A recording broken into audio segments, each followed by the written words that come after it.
This episode brought to you by the following patrons: Andrew, Sunzi, Stephanie, Natasha, Laura, Garatica, Vance, Boeasy, Jeremy, Ali, Nathan, Jennifer with a PH, Mr. Ragebomb, Libby, Wes, Dreskel, Aaron, Kristen, Tia, Lauren, Jonathan, Kate, Alex, Isaac, and Karoon. And because it's that special time of the month, we get to shout out our You Can Get It level sponsors, and they are Kevin, Sydney, The Greensy, Alyssa, Sarah, Vixen, Dharma, Grace, Stephanie, Amanda the Playwright, Leo, Alexandra, Brooklyn, Tori, Eli, Bryce, Sean, Logan, Dominic, Jamie, Alex, Shayna, Allie, Dr. Voorhees, MD, Jennifer, Megan, Amelia, Maxwell, Liza, Courtney, Martha, Jamie, AJ, Spider Gwen, Lisa, Rock Donkey, Irene, Naomi, Bex, Mallory, Laura, Cameron, Kaylee, Casey, Daisy, Jackie, Elisa, Mushroom Snail Fox, Jennifer, and Michelle.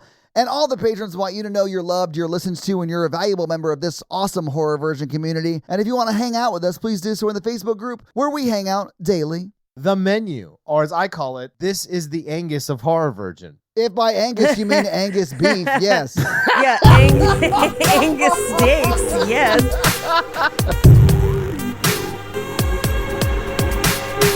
We had a fun time at our live show in Kansas City. 2 fans came up to me before we started and said, not only did you give Todd COVID, you gave us 2 COVID last year at the live show. 3 seconds before I walked to the table, and I was like, I'm going to be off for this. Thank you for tuning into Horror Virgin. I'm Paige. Oh, my. And I'm your horror virgin, Todd, which means I don't like scary movies, and you guys make me watch them. But this week, the listeners decided we weren't going to watch a scary movie, so we watched The Menu. Did you enjoy your reprieve? And also, don't worry, we made Todd watch plenty of scary movies that we are not doing episodes on. Fuck, and they made me watch Rise of Evil, or Evil Dead Rise at Panic Fest. Rise of the Evil Deads. It was so scary. Like, I probably didn't watch half of the movie because my head was in my hands during that movie. Paige was sitting next to me and she was like, your heart monitor keeps going off because like, you know, your watch will alert you if you get over 120 beats per minute and you're like sitting down. My watch was like, hey, you might be dying. Yeah, you were dying. I was hiding from the lady in front of me that I accidentally hit with a pizza box. Oh. That shit was so funny. Hey, that's the hardest I've laughed in weeks. It was church giggles where you're like not supposed to be laughing because people are dying on screen. I covered myself with my hoodie because I had a problem. I saw it happen. So what happened was Paige opened her pizza and the top of the box. Okay, hold on. Todd had opened his pizza box fully and there was enough room for his chair and the person in front. Yes. So that's why I did it. But what I couldn't see in the dark is that the girl in front of me had leaned back in her chair because it's a nice theater. So the chair's leaned back. But Paige, also, there was no one in the seat in front of me. That's the reason that there seat was someone in the seat in front of you. Oh, they must have been a tiny, tiny baby child. They were short. Yeah, they were short, but Okay. there was somebody in the seat in front of you. I'm glad we're not on trial. They would have us, all 3 of us on stage. I'd be like, what is this, Seinfeld? What are we doing? Of course we're not on trial. But can you imagine be like, yeah, Paige hit that pizza box, that large dude with a ponytail. You'd be like, it was a small woman shorter than Paige. And then Paige would be like, no one was sitting in front of Todd. And they'd be like, are you 3 on drugs? No, yes. Here's how I know that the woman in front of me was roughly my same height. Her head was level with the top of the movie theater chair. Yes. As is mine. This is something I deal with as well. So her chair was leaned back, and when the box opened, it hit the back of the chair, and because her head was level with it, also her head. Yes. And then she was like, what? And turned, and Mikey just giggled at me. Mikey was violently shaking, and that's what made me laugh, because I saw it happen. He couldn't handle it. Oh, man, it was so funny, though. It was great. It was good. We had so many good moments. We got a lot of questions on our AMA about us hating each other. We actually had the best time together this weekend. We watched a ton of movies. We spent a lot of time together. We like partied and danced. 2 nights back to back. We were out until like 3 a.m. Yes. I will say that we like hung out the whole time and like we had a lot of running jokes throughout the weekend, and maybe it's hard to get the context of that when we record like a 2-hour piece in the middle of that. Yeah. But Yeah. like literally we were sitting around watching TV the night before we left and we're like, this is the most fun I've ever had with y'all. I know. I know. And then we got some confusing AMA questions. But yeah, like we went out and did karaoke till like 3 a.m. It was great. We shut that shit down. I'm still tired. I am also still tired because the night after that, I didn't sleep. I stayed up and packed and then went to the airport. Yeah, you left and earlier then than we did. landed, and then I had to work all day. Yeah. Some handsome gentleman woke up at 3:30 to drive you after sleeping an hour. Thank Hey, you. I had driven Mondo the night before. That is true. Yes, you did. And Yeah. you drove us to the airport at 9 or what? I mean, like, we all did our part. That's You true. wouldn't have been able to take us to the airport when we needed to go for our flight if you would have drove Paige and not slept. That's true. That's true. Do you guys perchance even, maybe want to talk about the menu? Okay, can I start it up? Can I, before you do, Oh, Yeah. say my theory of why I think you don't like this movie? Unless you're changing your tune. I liked it better the second time I watched it. Okay. I did not like this movie a lot the first time. And I think it still kind of rubs me the wrong. Okay, everybody loves this movie, so I'm gonna be like he's the Cruncherian on the podcast. I didn't say that right, but you guys know. You're not going to be the Did you say contrarian on the podcast. Cruncherian? He did. I'm the Cruncherian, where the captain and I, we eat the cereal and talk about the film. Helmsman, set pace at 30 knots. What say you, Cruncherian? Yes, bring us all the breakfast cereals. Oh! I give it a 2 out of 5 crunch I'm berries. sorry. Paige's sound effect immediately took me out of my World War II era battleship Sorry. and into a Viking like No. canoe. Oh, so I was going for Centurion, Crunchurian. Oh, I gotcha. I'm going for Master and Commander, where Russell Crowe is played by the captain from Captain Crunch. I do love that all of us had a distinct vision of what our captain and Cruncherian looked like, and they were all very different. I also love that I read an article last week about why men of a certain generation love Master and Commander, and it's not that great of a movie. I saw it, and it's not that great of a movie, but that's also how I felt, oddly, about this movie. This is also the second time I watched it, and I did enjoy it more this time because this movie's actually sort of weird. So maybe saying I don't like this movie isn't correct. I like the themes and the point this movie is trying to make, but I really hate the way they're trying to make it. I love Ralph Fiennes. First of all, it's Rafe Fiennes, and I knew I would have to correct you, so I looked at the pronunciation earlier. I love Mr. Fiennes. Yeah, dude is Rafe Fiennes, I Voldemort. You down. I like dark humor. When I watched it the first time, it was blowing up. Everybody's like, you got to see the menu. It's the best film of the year. Blah, blah, blah. And like, I hated the depiction of suicide so much. Yeah. The first one specifically jarred me. I mean, it's there to achieve that purpose, Mikey. Yes, Yeah. and I don't like especially with work, the glorification of suicide in any way can be very dangerous, and even in a satirical thing, it could be. Like, I would like this more if they were more of a cult, which they do come off on They more on are. a second viewing. That's yeah. how I view them. Yeah. Viewed them in this viewing is they are the cult, which fueled my theory for why you didn't like the movie. But then I was like, if they're a cult, I wanted them to go like really into why they were a cult. Like what really? Like I needed it more clear. Yeah, so Mikey, you're sort of getting at why I don't like the movie very much, and that's because there's no causality. Like, it is like the writer or writers, because there are two writers of this, trying to make a point.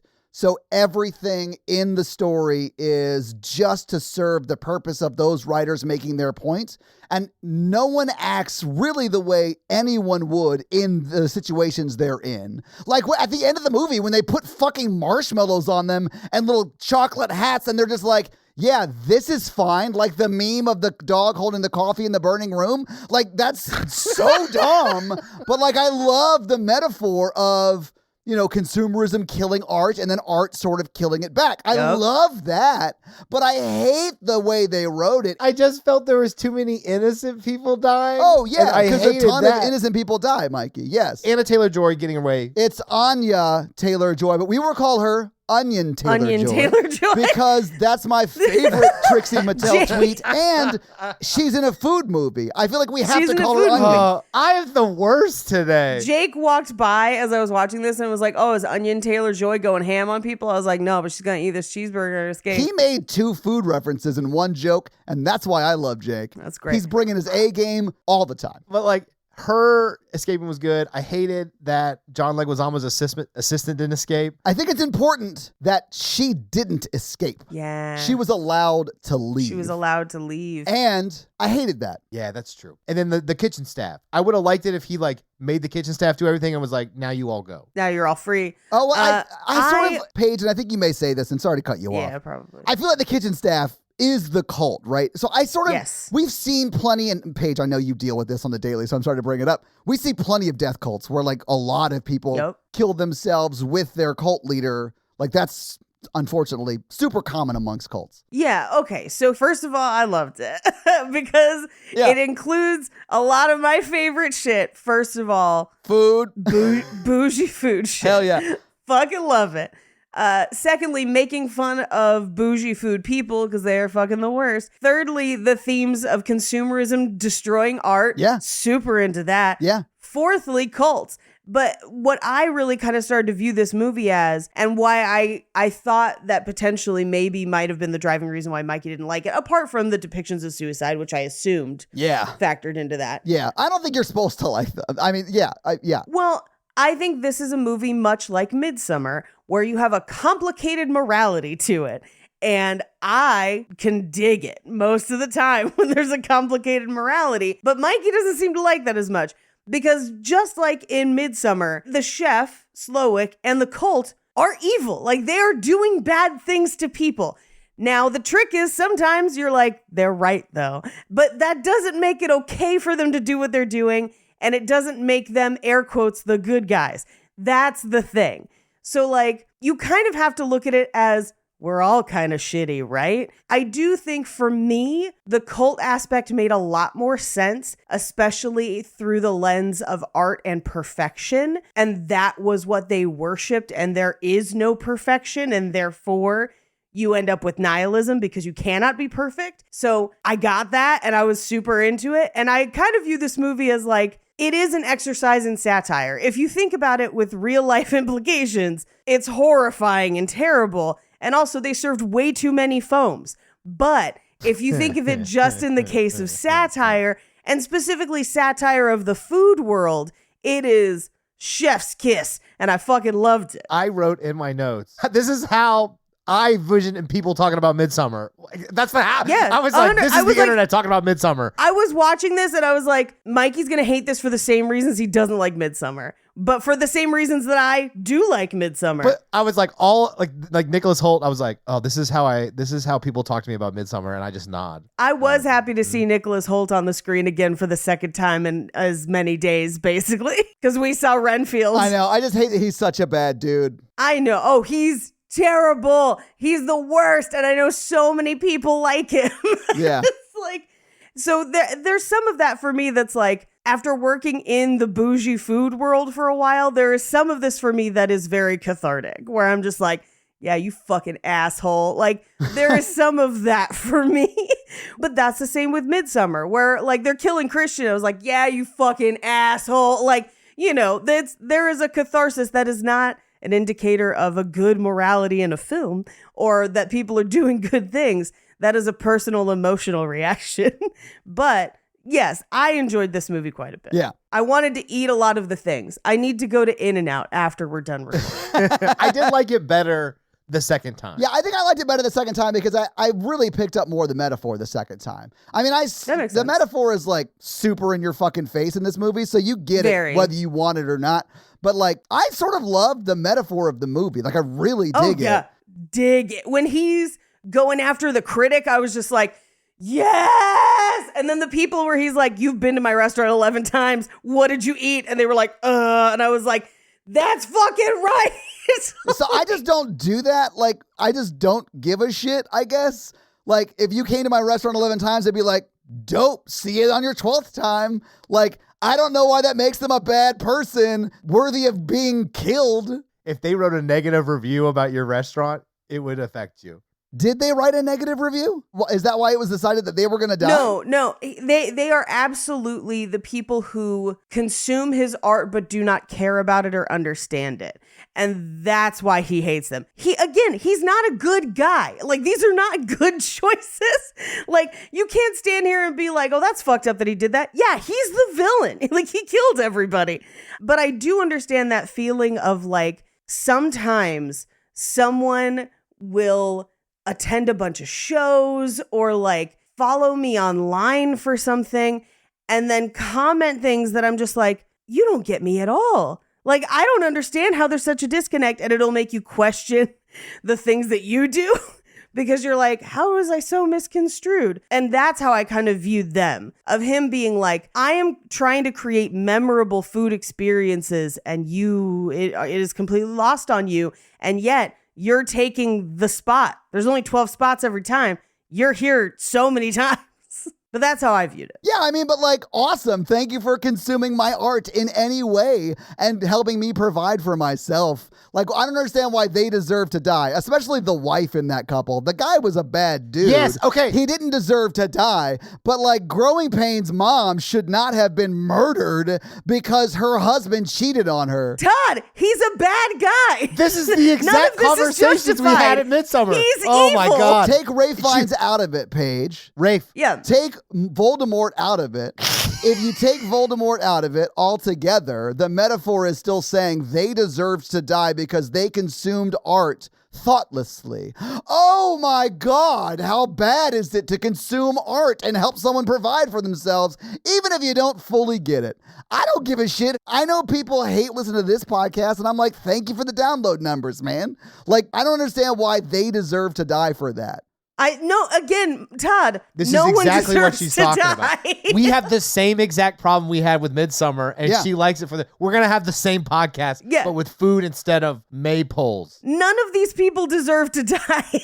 That man is a villain. Well, I mean, Nicholas Hoult, I think, got there pretty quick for me. He's when annoying as shit. He tricked her into dying. And he tricked her into dying because he knew. He killed her. He tried to kill her. Yeah, the only reason he didn't kill her is because she gets let go at the end. Yeah, Yes. well, and there's a part of me that wonders if he let her go because of how she was brought there, or because she asked for the thing that he used to make when he was the happiest, the burgers. Oh my God, Paige, we get it. Like, it's just not very clever. Like, I just hated that so much that when she wiped her mouth at the end of this movie, I literally went, oh, we get it. And then the director's name came up and I said, we get it, Mark. God damn. Mark loves burgers, bitch. Fuck, it's just so pretentious. It's hard to watch sometimes. My first thought was, man, I think it's hilarious that they modeled this exactly like a Carl's Jr. commercial because that's definitely true. what they were going for. And I fucking loved I love that. me some Hardee's, bro. Yeah, that's what we call them on this side of the country. Yeah, Paige, you have exactly unearthed exactly what me and Todd's opinions would be. Because you're right, Todd. It annoys me that people I don't think deserve to die. When in other movies, if I think they deserve to die, Nicholas Hoult, I don't care as much. Even the bakers, I was like, fuck them. I'll tell you the first moment I went, oh no, this might be a bad movie for me, was when Nicholas Hoult describes why he likes food to Onion Taylor-Joy, and she, in response to, and just picture the writer typing this on their fucking keyboard, he like writes it out, and then Onion Taylor-Joy goes, that may be the best way anyone's ever said that. And I'm like, oh, fuck you, writer. Like, why would you have someone compliment you through what you just wrote coming out of Nicholas Holt's mouth? I was like, oh, okay. I guess I'm going to listen to this writer jerk off for 45 more minutes. I didn't read that deep in it. She, at that point, she is still a traditional escort. He could be like, I think clowns are fucking sexy because of this, this, and this. And she'd be like, that's the best way that anyone has ever put that. He does it later, though, when he quotes Dr. King, and then he has John Leguizamo go, did he just quote Dr. Martin Luther King? Yeah, we get it, writers. Jesus. Like, but I saw that as them not being like, he's brilliant, as them being like, he's deranged. Like, why would you ever think that Martin Luther King Jr. would sign off on this? I think Rafe frowns. Nope, Rafe Frowns. That is his name. Rafe Frowns. We have settled on nicknames. I paid attention to his Jesus Christ. This is a okay. I paid attention to his performance more this time, and he has a lot of subtle stuff going on with his performance where I think he is a master actor. He is. And I think this movie works so well because of him. If you Yes. had a lesser man in that role, people would have hated this movie. I would agree with you. I think he really does carry it, to be honest. Although I do think also Nicholas Hoult, for as annoying as his character is, he does a fucking great job. I mean, I hate his character, but he crushes supposed that to. role. I mean, I think, I mean, Onion Taylor-Joy everyone does a great job in this movie. It's just the script is, in my opinion, written in a way that is like very pretentious and hard to sit it's through. supposed to be. I know. The whole thing is pretentious. I know, but like that doesn't make me like it. Like just because it's like, oh no, it's supposed to be pretentious and boring. Like, okay, I don't have to like that though. I saw it as a deliberate choice to reflect the crowd they were trying to make fun of. Well, and again, this is just my opinion, so please don't be like, I didn't think it was boring or pretentious. That's fine. This is my opinion. I didn't. No, Yeah. no, I'm talking to the listeners page. I get Yeah. DMs from people who like, especially when I don't like a movie, it's a bad week for me. I think it's a bad week for you. If any one of us don't like a movie, I get emails. That's true. Y'all, okay, everyone out there, every time I make some kind of weird ass opinion, y'all email Paige about it. Like, direct it to my DMs and I will argue with you directly. I feel like you probably don't want this to happen to you. I'm talking to you, Chicago and Australia specifically. You are calling out cities, my man. Cities, whole continents, cities. people, Scottish people. You're cool. You guys liked all my jokes about y'all, and I appreciate Yeah, we got no that. beef with Scotland. I've been there. It's great. Did I tell you guys I went to Scotland? Oh, Show me you're showered and you're kilted. Outlander's back in a couple months, you guys. It's almost Can't time. wait. I'm gonna catch up. You can't catch up because do you know what it's on? Stars, baby. Fucking stars. We should tell everybody at the live show we had a contest. Oh, yeah. yeah. We played some games, and whoever won between the three of us, Todd would get a veto on any movie he wanted. I would get to pick any movie without argument, and then Paige would get us to buy Stars subscriptions. Well, and here's the problem. Here's one of the things we did not think through on that second round of the game. Because there was no microphone in the audience, in order for people to hear what they said, I had to repeat it, which meant that I couldn't answer. It's true. We did not do well on the second game, but it caused me to win. So I'm not going to complain. So you will soon, some point this summer, maybe for my birthday. Oh, I That's love that fine. idea. Let's do that. When is your birthday, Mikey? May 7th is my birthday. Okay. And I won't pick something too terrible. Unless we'll talk about it on the Facebook. I'm gonna do a post and we'll have a discussion. Okay. So anyway, it was a fun thing. You guys missed it. Don't miss a live show. We'll do some stuff like that maybe. Well, okay. A lot of people tried to go and could not get tickets. Yeah, because so, it sold out like 2 So weeks in maybe don't be advance. like, oh, don't miss it. Like they physically could not go. Okay, well, I apologize, everyone. If you have a problem with that, email me, not Paige. But let's get into the movie so we can go through it scene by scene. I think you mean course by course. Yes, let's go course by course. One by one till you shout, Enough, I'm done. And we'll sing you off to sleep while you digest. Anyway, we open on Onion Taylor-Joy. Heck yeah, we smoking, do. And Nicholas Hoult orbs up and is like, don't smoke, it'll kill your palate. Like, tonight is huge, you have to taste everything. And he's immediately a pretentious asshole. Like, Yeah. immediately. When we find out later that his girlfriend broke up with him, I was like, oh yeah, that makes complete sense. Well, and immediately from the jump, I could not figure out why they were together. So once we find out what's going on, it made a lot more sense to me. I think I knew almost immediately. I thought she was like a Tinder date that he had like talked into. But then once we find out, you're like, oh. And it makes this scene make more sense where he's like, it's $1,250 a head and I'm paying for you. So shut the fuck up, basically. Which he says in decreasing levels of niceness many times throughout the evening. Well, and I also couldn't figure out why he was so calm when everyone else was freaking out. And then once the twist is revealed, you're just like, he's yes. the worst. He is Yeah. the absolute worst. Although it doesn't make sense as to why he would do that really, or how that came about, how he met the chef to begin with. Like, again, this is one of those things that doesn't make sense that they don't explain. He's just an unwell person. Well, we should wait till we get to it. Because if we talk about it now, we'll talk about it forever. Table it. We'll table talk about it. Because it made a lot of sense to me, but I think in part because I know people like that who would do crazy shit like that. And this is just the most extreme version of it because it's a satire. Anyway, Right. so they get onto a ferry that's going to ferry them over to a second boat that's going to take them to this island. On the ferry, we find that there's like 3 bankers. There's this old couple that seems to maybe recognize Onion Taylor-Joy. Oh, they recognize that onion. Yeah, they recognize that onion. There's John Leguizamo and his assistant, and he's playing kind of like a down and out actor, like he had done movies in the past and his career was kind of waning. I know you John have this in Leguizamo fun facts. came out. Oh, yeah.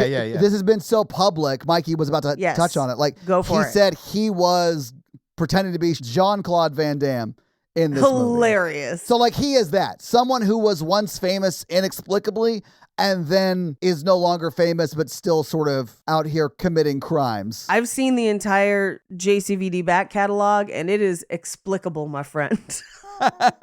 Oh, wait, no, it's not Jean-Claude Van Damme. It's Steven Seagal, isn't it? That's what it is. That was my bad. Sorry. It's Steven Seagal. Steven Sorry. Seagal is inexplicable. It's because he lied about knowing the CIA.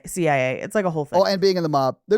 He's a terrible person. Yeah, there is also a food critic and her assistant, but it's basically just the 12 people that would be there tonight. I think the food critic actually brought her publisher with her, like the magazine publisher. Yes. Because when they go to pay the bill, he's like, nope, it's on the magazine. Yeah. Yeah. Mm-hmm. The assistant is with John Leguizamo. Well, yeah, he has his assistant, but they don't directly say who the guy is until the end when he pays. Yeah. And it's on the magazine. Because he just yes-ands her the entire time. Oh, of He's course. a total yes man. Yeah. So as the ferry takes off, they pass out an amuse-bouche, which is oyster foam with lemon pearls. And this might be one of my favorite parts of Nicholas Holt's performance. Because if you've ever seen bougie food people eat things, like amuse-bouches or whatever, they have to like get the whole thing in their mouth and slosh it around for the mouthfeel. And it looks so awkward. And he does it perfectly, where he like shovels it from the like shell into his face and is just like, I mean, he's eating it like an oyster. I've seen a lot of people eat oysters exactly that way. Everyone looks bad eating oysters. I use a small, tiny oyster fork to get the oyster out. I love raw oysters. I God, love the way you say say it. oysters drives me insane. And they use a fork too, Mikey. They both use It's forks. a spoon because it's a Well, foam. whatever. They use an And so he implement. like shovels the foam into his But I don't. I put on a saltine cracker with like some oyster sauce. Oysters gross me out so much. Yeah, I'm a texture dude. I can't do oysters. It's good. I'm glad you like it. Natalie loves them. I can't do The it. texture, man. Yeah. It's the texture. My grandparents owned a seafood and oyster restaurant, so I shucked oysters as like a child. Oh, okay. You say it like moisture. Yeah, he says it wrong, which is weird for someone whose grandparents owned a seafood restaurant. But like, Well, that's I'll fine. let you guess what state it was in. The state of confusion? Similar, but where people pronounce things differently. Japan? I don't Mississippi. Oh, cool. Oh, yeah, okay. yeah. That makes sense. Yeah, okay. Anyway, they get to the island. Now, here's what's really interesting when they get to the island. And I couldn't figure out like what, and she does make fun of him for using the word mouthfeel, as you should. It's a crazy word. I understand what it means, but still. Yeah, but at this point, they're still trying to like make it seem like they're actually dating. Like she puts her head on his chest, which I was surprised when I found out like that she was just a escort. It's the boyfriend experience, Todd. Is that a thing? Oh yeah, you can pay extra to make for people to act like they're your significant other. It's a new tier on the Patreon for me. Yeah. Ladies, if you want the boyfriend experience, sign up at should we create the boyfriend experience level and then If you look up the hate website for Cowboys for Angels, you'll see the different pricing. I think we should do this level where it's like Mikey will send you a good morning text and a good night text every day, and he'll like check in around 5 to 6 p.m. and see how your day was. Like, that's the level of boyfriend experience I'm comfortable with you selling on the Patreon, Mikey. Anything over that, I'm out. No, you don't want him to like order the wrong kinds of tampons and bring them home every day and just be like, oh, I Oh, tried. you're going to need extra wide. Trust me. It's got wings. This is not the good boyfriend experience. This is the bad boyfriend experience. So I won't text you in the morning and say, I hope you have a good day. I'll text you mid-afternoon and be like, did you have that meeting with today a or blurry whatever? dick pic. Yeah. Yeah. I mean, there are a lot of people out there who may want a blurry Mikey dick pic. So blurry, you're like, is that an arm or? And you're like, yeah, it is. Sort of. Why Yes. does it have a joint? Paige, it's not an arm, but it does have an elbow. Yeah. So they arrive at the island and they're checking in. And this is where we find out that somebody else was supposed to go with Nicholas Holtz. And it's a kerfuffle. Yeah, Wendy Vandersnoot or whatever her name was. I can't remember. It was like his ex. Westerfeld. Whatever. Wendy Prefercorn. It doesn't really matter. Yeah, I'm not sure it super matters just because that's not a family name I recognize. Like, I wouldn't immediately be like, oh, they're super rich. You know, It's supposed to sound like Vanderbilt. well, like, and it it's does supposed to sound imply super she's a rich, rich but it's bitch. not one I'm familiar with. Yeah, I mean, Yeah. Anyway, they take them on a tour of the island. Now, the old couple asks to go directly to the restaurant and skip the tour. And we will find out that they've been there a bunch of times, and that's why. Well, and also I think it's because the husband knows he knows Onion Taylor-Joy. Right. And he's like, I don't want the wife to see that, you know? Right. Although the wife does figure out. Of course, because the wife's not an idiot. Yeah. I think the tour is super cool. It's definitely reminiscent of like if you ever eat at French Laundry in Napa, where they have a farm there. So they're pulling things directly fresh to serve you, and you usually tour. And that's always super cool. I've done a couple things like that. Do they like have a place where you can wash your clothes, or do they like do your clothes for you? No, it's just the name. I don't know why they call it that. Yeah, that's a bad name. Well, I mean, they might have a story behind it. That would be cool, but I'm like, sure they do because he's one of the most famous chefs in the world. yeah, but like there was an episode where we were talking about like famous flute players. Like that's the same level of fame in my mind. I realize there are foodies out there that like love chefs. Gordon Ramsay, a restaurant that we all went to because he is famous. Yes, we went there and got beef Wellington, and I agree with Paige. Having never had Paige's beef Wellington, hers is probably better. I think mine is better. It was fine. I didn't dislike it, but like I do think food as an art form is a little lost on me. I'll openly admit that. So. Seriously. Yeah. I like good food, but I too. also like really bad food. Yeah. I feel like there's room for both just as much as I really love like an amazing Elton John album, but also like terrible pop music. Yeah. I feel like there is a joy to be found in the gamut of food. But I also really like when people try their absolute best to make things taste amazing. I think that it's a lot of work to do. And when people do it really well, I am very impressed by that. And things taste better when they're super fresh. And so whenever you get a chance to eat something that is like literally picked that day, Which we see on the tour. right, with somebody who like knows what they're doing with it, it is unparalleled. And I think for me, food experiences like that are just as cool as a concert to me. That's just something that I personally really enjoy. And I've done like tasting stuff like this that's not as theatrical, but just like those small menus. I mean, I've been to murder mystery parties for sure. Yeah, like I've been to things just like this. Every dinner is a mystery party dinner if you murder someone. If you work hard enough, yeah. Like this is my area of nerdery Yeah. where I'm like, I am impressed by the stuff happening. And they're doing some wild shit in that kitchen. But I think my happy place food-wise is like the kind of food you would get at a potluck, but the best version of it.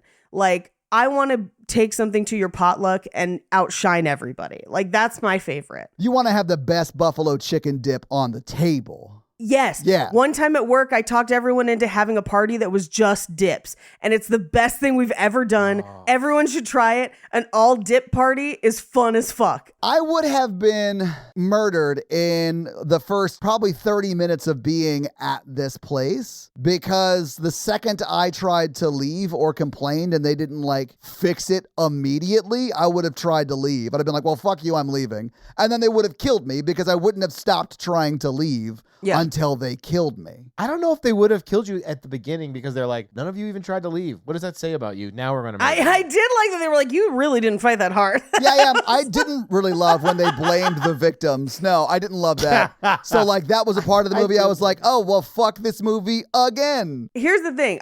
They are definitely blaming again, they're the villain. They're definitely blaming the victims. Yeah, they're the villain and you're like, I love this movie. Yeah, I do. I'm not saying what they're doing is right. I'm saying I enjoyed the movie. Yeah. But it did make me laugh when they were like, yeah, none of you even really tried to leave that hard, because that's a thing with rich people is they don't want to be embarrassed.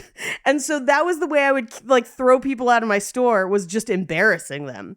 And like, you'd be amazed how quiet they get and compliant they get if you embarrass them. And so if you imply that they like don't know things or are not accepting art in the right way or aren't as fancy as they think, it's It's a real quick way to get them to be quiet and sit down. So I found it kind of hilarious that they were like, yeah, you guys didn't even, like, you barely ran. Even though they are the villain, they are the victims. It's not okay. They shouldn't be dying. I get it. Still like the movie. Okay. I would have gone down being murdered. I think in the 45-second head start portion of the event is when I would have died. Because I'd been like, I'm going to fight you until you kill me. Yeah, there's no way I would have walked back. I would have died. I don't think I wouldn't have survived the evening. No. Because I don't have student loans, even though I grew up very poor. So Mine got forgiven for public service surveillance, but I don't think you would have given me you're time going to to get do murdered because you don't have student loans, Mikey. That was the one that I thought was the most unfair. I was like, she didn't do anything. And she was stealing money from him, but he was also terrible. So I was like, Yeah, if you whatever. work for Jean-Claude Van Damme, steal money for him. Steven Seagal. That's Van like Damme a is victimless decent. crime. Steven Seagal. Fuck, they're all the same to me. Like, that's how little I care about them. But like Steven Seagal, We need to get you to watch more Jean-Claude Van Damme. that's probably true. First off, Time Cop is what I would classify as a masterpiece, and you're not appreciating the art. He might murder you if you go to a cinema to watch Time Cop. Well, then we probably should avoid that. I also have never seen Time Cop. And I'm sure he's like cheated on a bunch of wives or whatever, but he doesn't seem like, Yes. I don't think he's done much more than that in a negative It's way. mostly that. It's mostly that and a pretty bad cocaine addiction at one point. Well, who hasn't battled with their demons? Anyway, but like, again, that's Jean-Claude Van Damme, not Steven Seagal. Yeah. Right. Steven Seagal, he is not what I would classify as nice. No, Right. he's also a predator. Yeah, he's a bad dude. Anyway, they go on the tour. They see where the scallops are going to be harvested. They walk through parts of the farm. It's gorgeous and cool. Then they go to the smokehouse because they are dry aging meats for almost 6 months. But they're doing it with all different kinds of meats. So they're like butchering their cows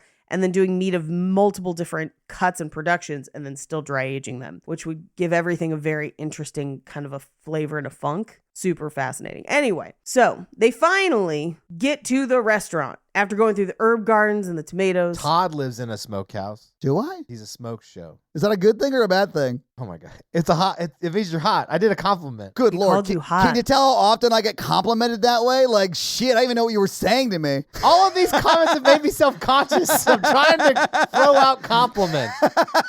I'm not saying that you should be saying I'm a smoke show all the time. I'm just saying, like, I rarely get complimented like Oh, that. wow. I'm hearing a lot of mixed messages here. Well, no, I was so unfamiliar with the term. Like, I didn't know if it was good or bad. Anyway, they clarify that they do everything on the island. They harvest, they ferment, they slaughter, they marinate, and they gel. They jail Page? We gel! I'd be like, I would like grapes in my Jell-O mold. You can. So the thing that they use to make foam, I hate making foams. I think it's not my favorite texture. I don't like eating it. But the thing that you use to make them, you can also use to charge up grapes with champagne or like sparkling wine so that they're like little like grape wine gushers. And that was the only reason I wanted to have that thing. And I still never bought it, but like someday I will. Because you could also do it with any liquid. Any liquid. You can make Kool-Aid grapes. You can make baby seeds. What? I know exactly what he's saying, Paige, but I'll wait. Cum was too viscous. I have liquid in my grapes as well. It's too viscous. It needs to be able to be aerosolated. I'm not sterile, if that's what you're saying. The last time I had any sort of foam was when I was hit with an overzealous wave when I was at the beach. I just don't come across many foams in my culinary life. It was very popular like 15 years ago, and it has mostly died out, thank goodness. But it's basically just foam with a flavor. It's also the same era of the Paco Jet, which we'll talk about the Paco Jet when we get to it because I watched instructional videos. I am so glad you're going to tell me what that is. I'm going to tell you what it is. It took me 2 videos to kind of figure it out. I haven't watched a movie where I haven't understood many of the words that was an English film like this in so long. We're like turning on subtitles absolutely will not help you. Yeah. You're like, I could have figured out how to spell it, but I still don't know what Thanos is or whatever that lady says in the... I know what gel is, so you can call me a foodinista. I understood all of it except for the Paco Jet. And I was like, the fuck is a Paco Jet? Like, I know all the other shit they're doing, but what is a Paco Jet? But I will let you guys guess how much they cost because you can buy one on Amazon. $3,000. It should be $8. I don't care about a Paco Jet. I don't even know what it does. Why would I ascribe any sort of value to it? I'll tell you what it does when we get to it. You wouldn't need it because you're clearly an uncultured food Philistine. Yeah, you can just say I I'll grew get up to it. poor, Paige. It means the same thing and just isn't coded language. It doesn't. You can actually cook really well on not a lot of money. Anyway, they pass the chef's house house and they're like, no one's allowed to go in there. And we will find out that that's actually the restaurant later, that they are not even in the real restaurant, that the chef's house is where the actual restaurant is. Because that's where she walks through all those tables and the other kitchen. And she's just like, motherfucker. I honestly thought he just had a practice kitchen in his house. He might. I think given what we found out about how long they planned this particular event, made me think that they built that specially to keep people inside and stuff. And they knew they were going to burn it down. Anyway, so they all take their seats and we cut through the kitchen. So we see them doing, this is where the first place we see molecular gastronomy and plating tweezers, which is where they're basically doing different gels of different types of melons. And then they've got a, like a lace, kind of like a crouton. Now it doesn't specifically say what. It could have been Parmesan cheese or it could just have been a wafer.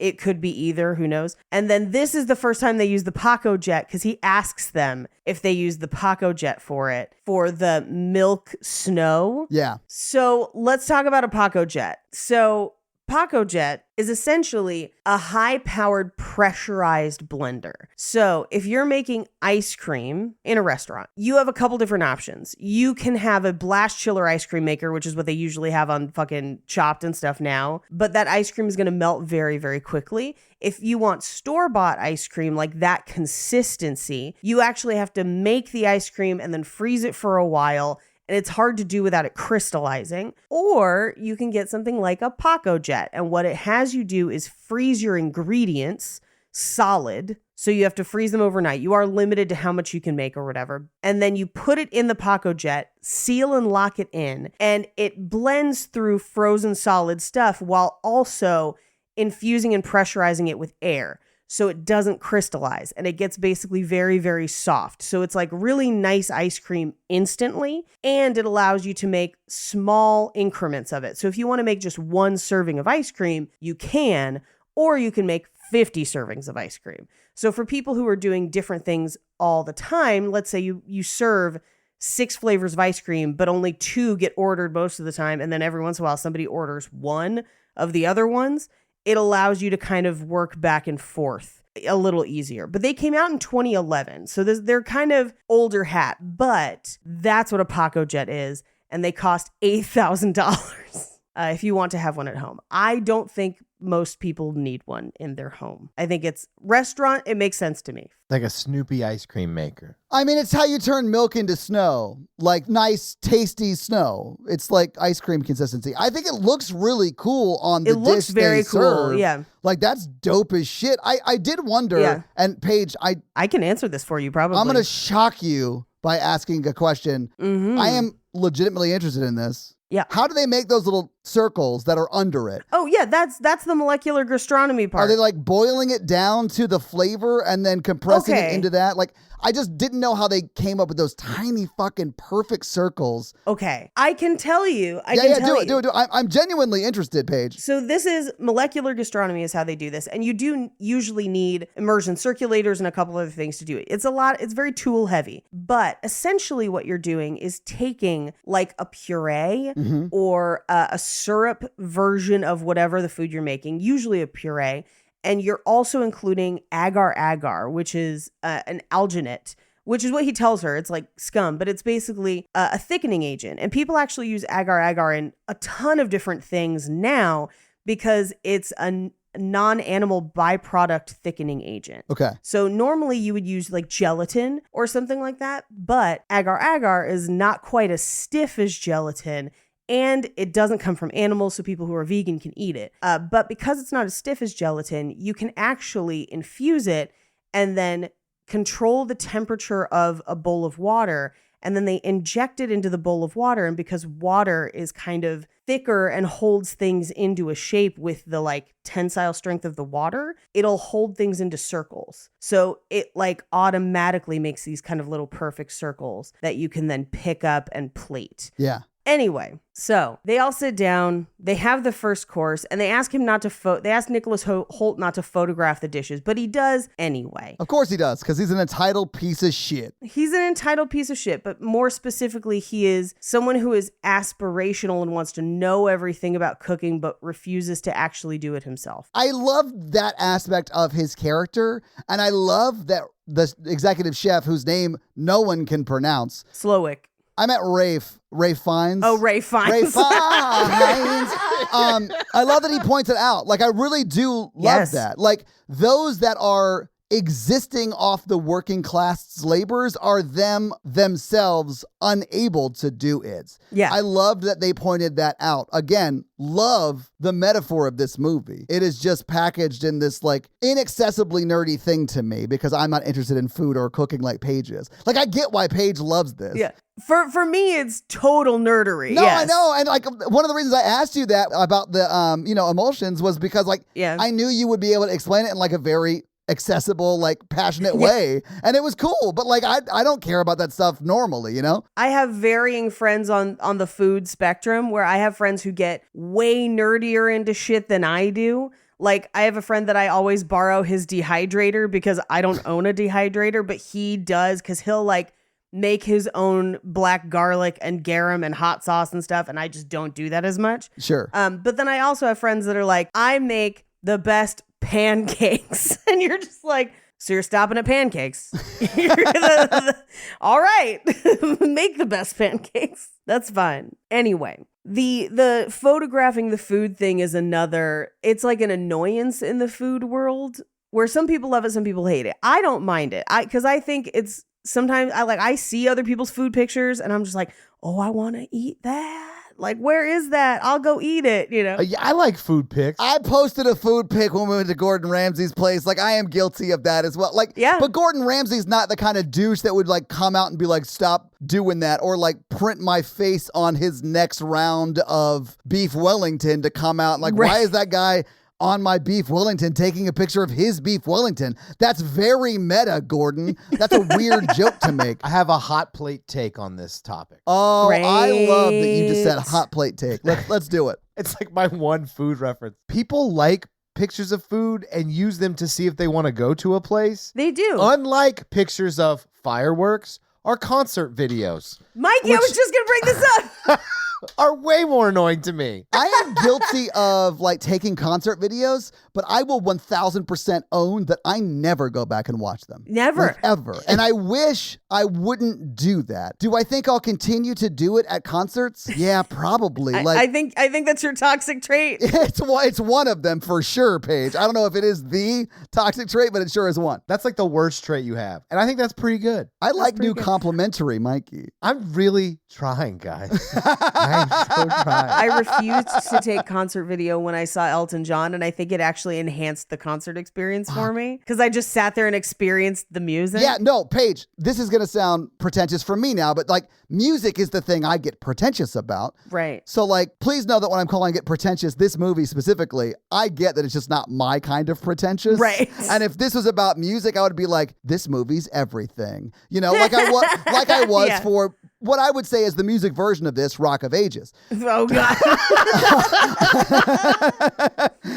But I don't think I would have had the restraint it would take for me not to get a live video of Benny and the Jets. You know what I'm saying? Yeah. But I do know that it would enhance my actual experience of it. And I don't think I'd probably ever go back and watch it, although I might for Benny and the Jets. Well, thankfully, Disney Plus taped that concert. Nice, So I okay. don't have to. I can just go watch that. Yeah, but yeah, I yeah. just sat there when they played Yellow Brick Road and cried, and honestly wouldn't trade it for the world. Fuck. But Love that song. there are many in the fancy food community who view photographing your food in the same way as photographing your concerts. And basically the idea is you should just be experiencing the smells, the taste, the appearance, and interacting with the meal as an experience as opposed to just photographing it. I don't care if people photograph their food because I love food pics, but I understand where those people are coming from. And if somebody asked me not to take pictures of the food, I wouldn't. But Same. Nicholas Holt can't help himself. I've been to art exhibits or art installations where they ask you not to take photos. Right. Like the most recent one I went to was Bodies. I don't know if you guys have seen that. It's like a traveling thing that goes from city to city.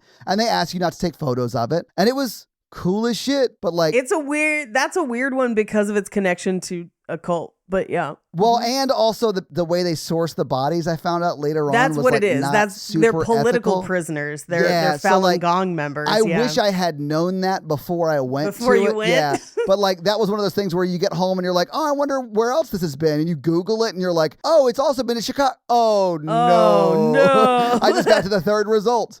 Anyway, so yeah, but like, I don't have any problem if people don't want them to take pictures of your art. What I get weirded out about is when an artist gets overly critical of the way their art is consumed by people who enjoy it. Just like, let them fucking enjoy it however they want to enjoy it. Now, that is different from taking pictures. Like, I get that. Yes. But like, if someone likes it, doesn't like it, or maybe likes a component of it or makes them feel a certain thing that is connecting in their life, I don't care. I'm just glad you're connected to something that I created. I don't know. It's just weird. It's a weird note for a creator to have. I feel that.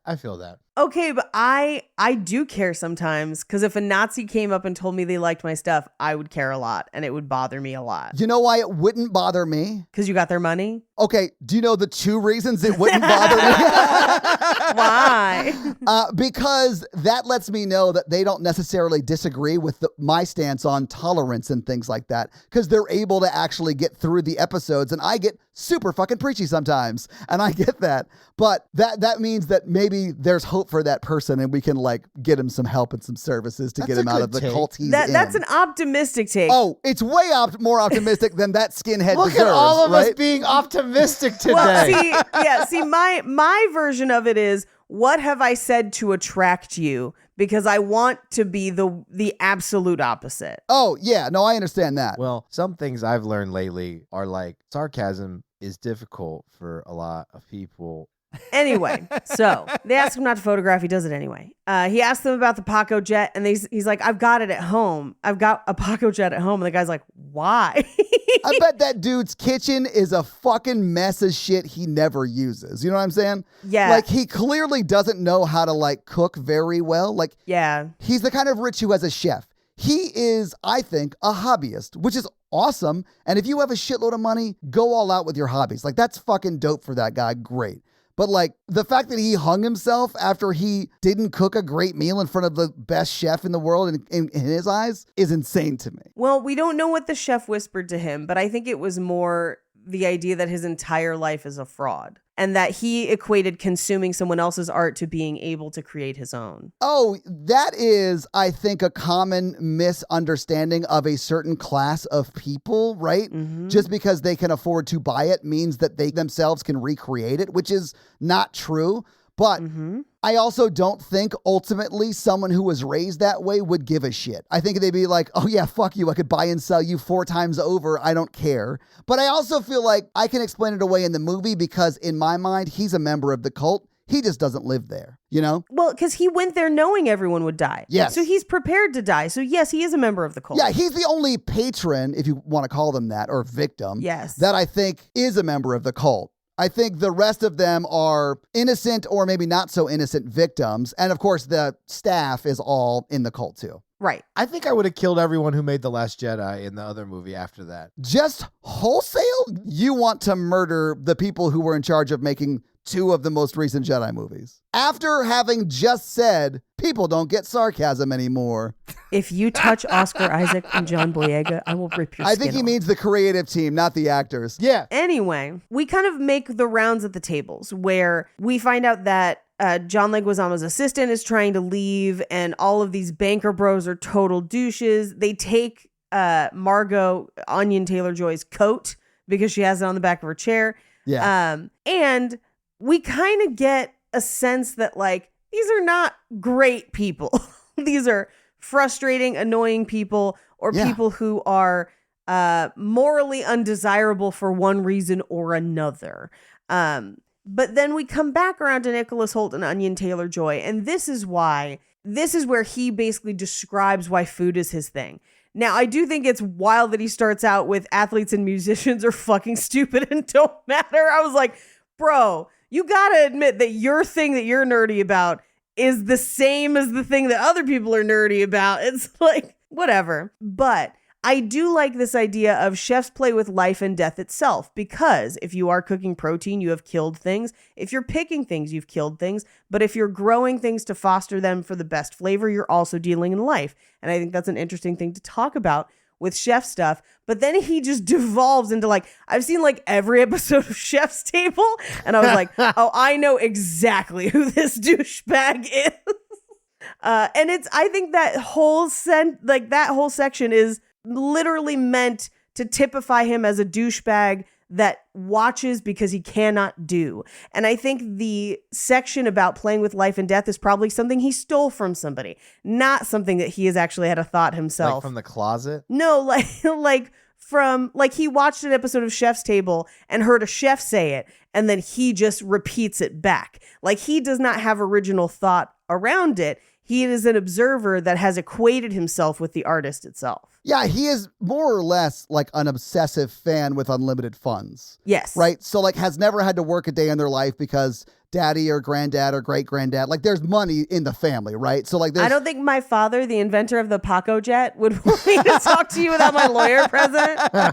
Stop making gel happen. It's never going to happen. It's never gonna Stop trying happen. to make foam happen, Paige. If I went to a restaurant and they served me phone, I would flip a fucking table. Mikey, I think you might actually like foam because it's usually seafood. And so it's usually just the flavor of seafood infused into a foam, and usually with some of those little molecular gastronomy pearls. You could get some foam oysters. Oysters. I want real seafood if I'm going to eat seafood. Same. I prefer to have the actual food. Anyway, we cut to the first course where they plate up local flora and fauna and rocks with scallops, which I've made fresh scallops one time because I'm not a seafood person, but those scallops were fucking amazing. I can make scallops. Scallops are the seafood thing that I'm like, I can hang, because if you do them right in like a white wine and butter sauce or whatever, they're fucking out of this world. They just taste like garlic marshmallows. Anyway. And this is where he does his first introduction. Clap. Yeah. Now, before it gets weird, like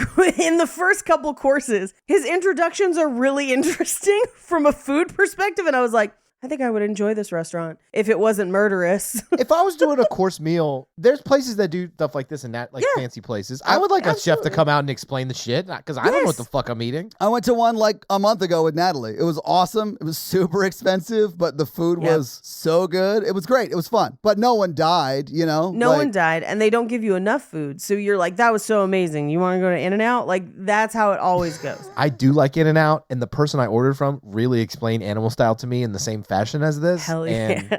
I needed that. It's a Thousand Island reduction over a plate of pommes frites. Pommes frites. I love it. Pommes That's just frites. French fries, guys. Is that what that means? Yeah, that's just French fries you're paying $17 for. Anyway, but he introduces it as, this is basically everything from the island. The island does all the work for this dish. You'll eat fat, salt, sugar, protein, bacteria, fungi, plants, animals, and essentially entire ecosystems, because it's basically all of the flora and fauna around the scallop with just slightly frozen seawater, which will provide your kind of seasoning and salt. Yeah. And this is also where he says, be mindful, do not eat, savor, taste. Yeah. Relish, consider every morsel. And she throws this back in his face later of like, you told me not to eat. But I do get what he's saying here. From like, if you're eating fancy food, if you just like hork it down the same way you'd eat like a Hot Pocket, like you're not really getting everything that people have put into the food. You want to like let it sit and taste. Like the last time I went to a cheese tasting, the lady required us to basically eat the cheese on its own first and then try it with the pairing so that you could understand the notes of the cheese as you went. And that's kind of what he's saying here, of just like take your time truly tasting everything we put on your plate. But these people don't give a shit. They're just there because it's expensive. Yeah. I think this dish looks disgusting. It has one scallop that I would eat, and then that would be it. And it's also served to you on the top of a fucking rock. I'd be like, hey, can I get a plate or something that I can like eat off of? Like I would have left this restaurant almost immediately. I think it's kind of fun that they made dioramas for everyone's scallop. And I do think it's wild that it's just one scallop though. I'm like, at least give me 3 scallops, but whatever. But there's also like so many courses. So usually when you do something like that, it's always like 1 or 2 bites of something. Yeah. Because you're going to have like 8 of them. So that is true. And they have I mean, I realize the last course is them getting murdered, but there are 6 courses, right? Right. Yeah. And Nicholas Hoult eats the scallop and cries. Yeah. Because he finds it very moving. I've never cried at a tasting. I have cried at an Elton John concert, but like, I've never cried at a tasting. I could imagine maybe doing that if it was something so amazingly beautifully tasting, and I would be like, I could never eat this again. This is a one-time thing. Like, it'd be a lot to make me cry, though. That's a trick I play so I never have to go down on someone ever again. Boo! Wow, I was not Get expecting out. that to be what you said. DJ Khaled, we did not invite you to be on this podcast today. That just tasted so beautiful I can never experience it again. Boo. Do you tell that to the next girl too? You're like, trust me. Yeah. This is all part of the Bad Boyfriend experience. You can order now on patreon.com. Press 1 for calling your mom a bitch. Press 2. I'll put you on hold, not listen to your story, and make a wild claim about it later. If you want someone no. to half listen to you through text and then use that half listen to information to throw in your face in a very mean way in 3 months, we've got an experience for you. Anyway, so they also have wine pairings. Now, the wine pairing is my other favorite in-joke of this movie because every single one, they introduce a fad wine thing as they do it, where they have one that's like hyper decanted using an immersion blender, which you can do, or you can use the thing that I still get invited to food stuff sometimes. And for some reason, the thing that I always get sent or people always want to give me free ones are Vacuvan or Aero. I forget what it's called, but they're like air decanters where you just pour wine through it and it decants it instantly. And I just don't drink. So like is useless to me. It's lost on you. Yeah. That would be like giving one out in an AA meeting. Yeah, no, I understand what it does and why it does it. And yes, it does taste better. Great.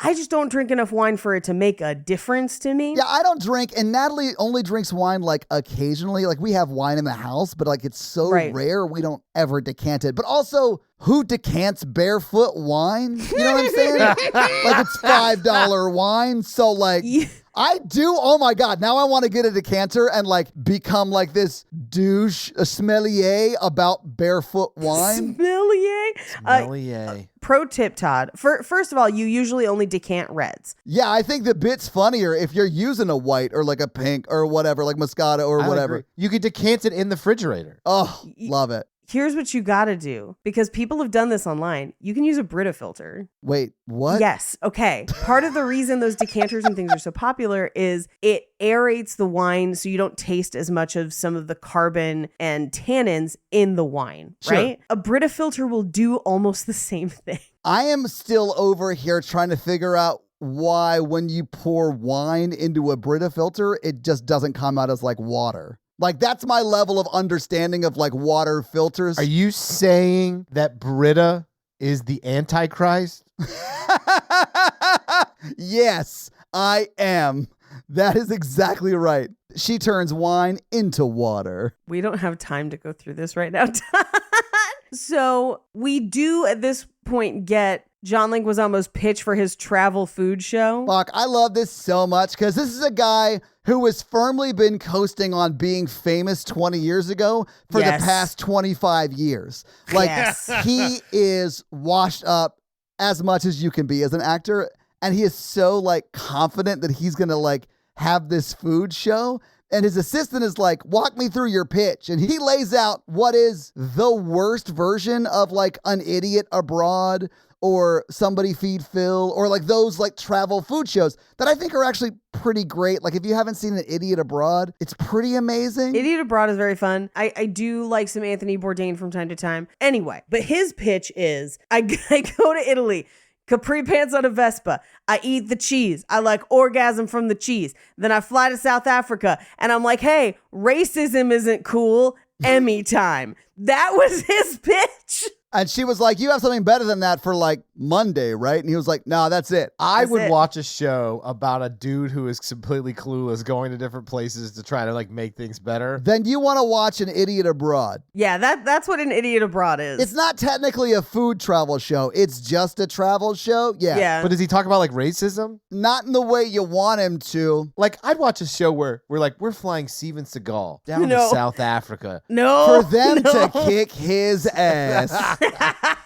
I would only watch it if it's just us watching Steven Seagal get his ass kicked. Like if it's us watching him get choked out so that he shits his pants. That's a true story. That's a real thing that happened to Steven Seagal. Yeah, that actually did happen to him. Yeah. Mm-hmm. On the set of some movie. Like he was Yes. bragging about how, I think it was like a No one trainer could on hit the him. set or whatever. Like, yeah, that no one could hit him or no one could like Yeah. choke him out or whatever. And the guy choked him until he shit And he himself shit on himself. set in front of people. It's one of my favorite stories ever. It was wild, man. In the 80s, you could just like be a lying liar who lies and become like super famous. Yeah. Well, and his assistant is like, I don't even think you can go to South Africa with a DUI. And then they cut away. I love that cutaway because it was just like a throwaway line, but I love jokes like that where it's like a very funny joke and then immediately you're into something else. Love it. Yes. We do cut through to the food critic who's just like, this is, you're paying for the experience or whatever. And then we cut to the older couple who's been there a bunch of times and doesn't remember what they ate. And they are the quintessential old rich couple dining where they're just like not even really speaking to each other or Yeah. anything. And she just says, I saw Perry at De Laurentiis the other day. Now, I don't know if, I think this might be a reference to Giada De Laurentiis, basically implying that they go to famous restaurants and buy famous chefs. That And makes that's sense with their, why- that makes complete sense with their characters for sure. Yeah. Anyway, plating in 5, they clap. It's the next course, and it is the breadless bread plate. And boy, did this make me laugh a lot. Because I would totally try this. Like if somebody had it on a menu, I'd be curious enough. I mean, if they brought it to the table, I would definitely eat it. Like I would, Oh, yeah. I would try it for sure. I would be pissed I didn't get bread because I love me some starches, but like, I do love bread. I come from an old food tradition called Happy Plate, and I make them every time. What's a happy plate? Where you finish all the food on your plate. Oh, okay. do you call that a happy plate? And how long have you done that? Since I was 1. So that's like a your family thing, right? Yeah. That's so cool. But what if you get full before the plate is empty? Then your plate will forever be sad as fuck. Yeah, you don't have a happy plate. Yeah. You did not win dinner. And this explains a lot about my eating habits. Yeah. I'm going to say that that's maybe an unhealthy relationship with food. That's maybe not great. But I'll say this, like a lot of times as kids, like you do hear like clean your plate. And I feel like happy plate is literally the same amount of syllables. So like, I'm sure it was like used in that same context with Mikey. Like that makes sense to me. It is. And I also can't throw stones because whenever I can't finish anything, I just hand it to my husband. Well, that was me this weekend. Like pretty much every meal we went Yes. to, I was like, hey, Mikey, Amando, do you want to eat the rest of this? And they were like, yes, I do.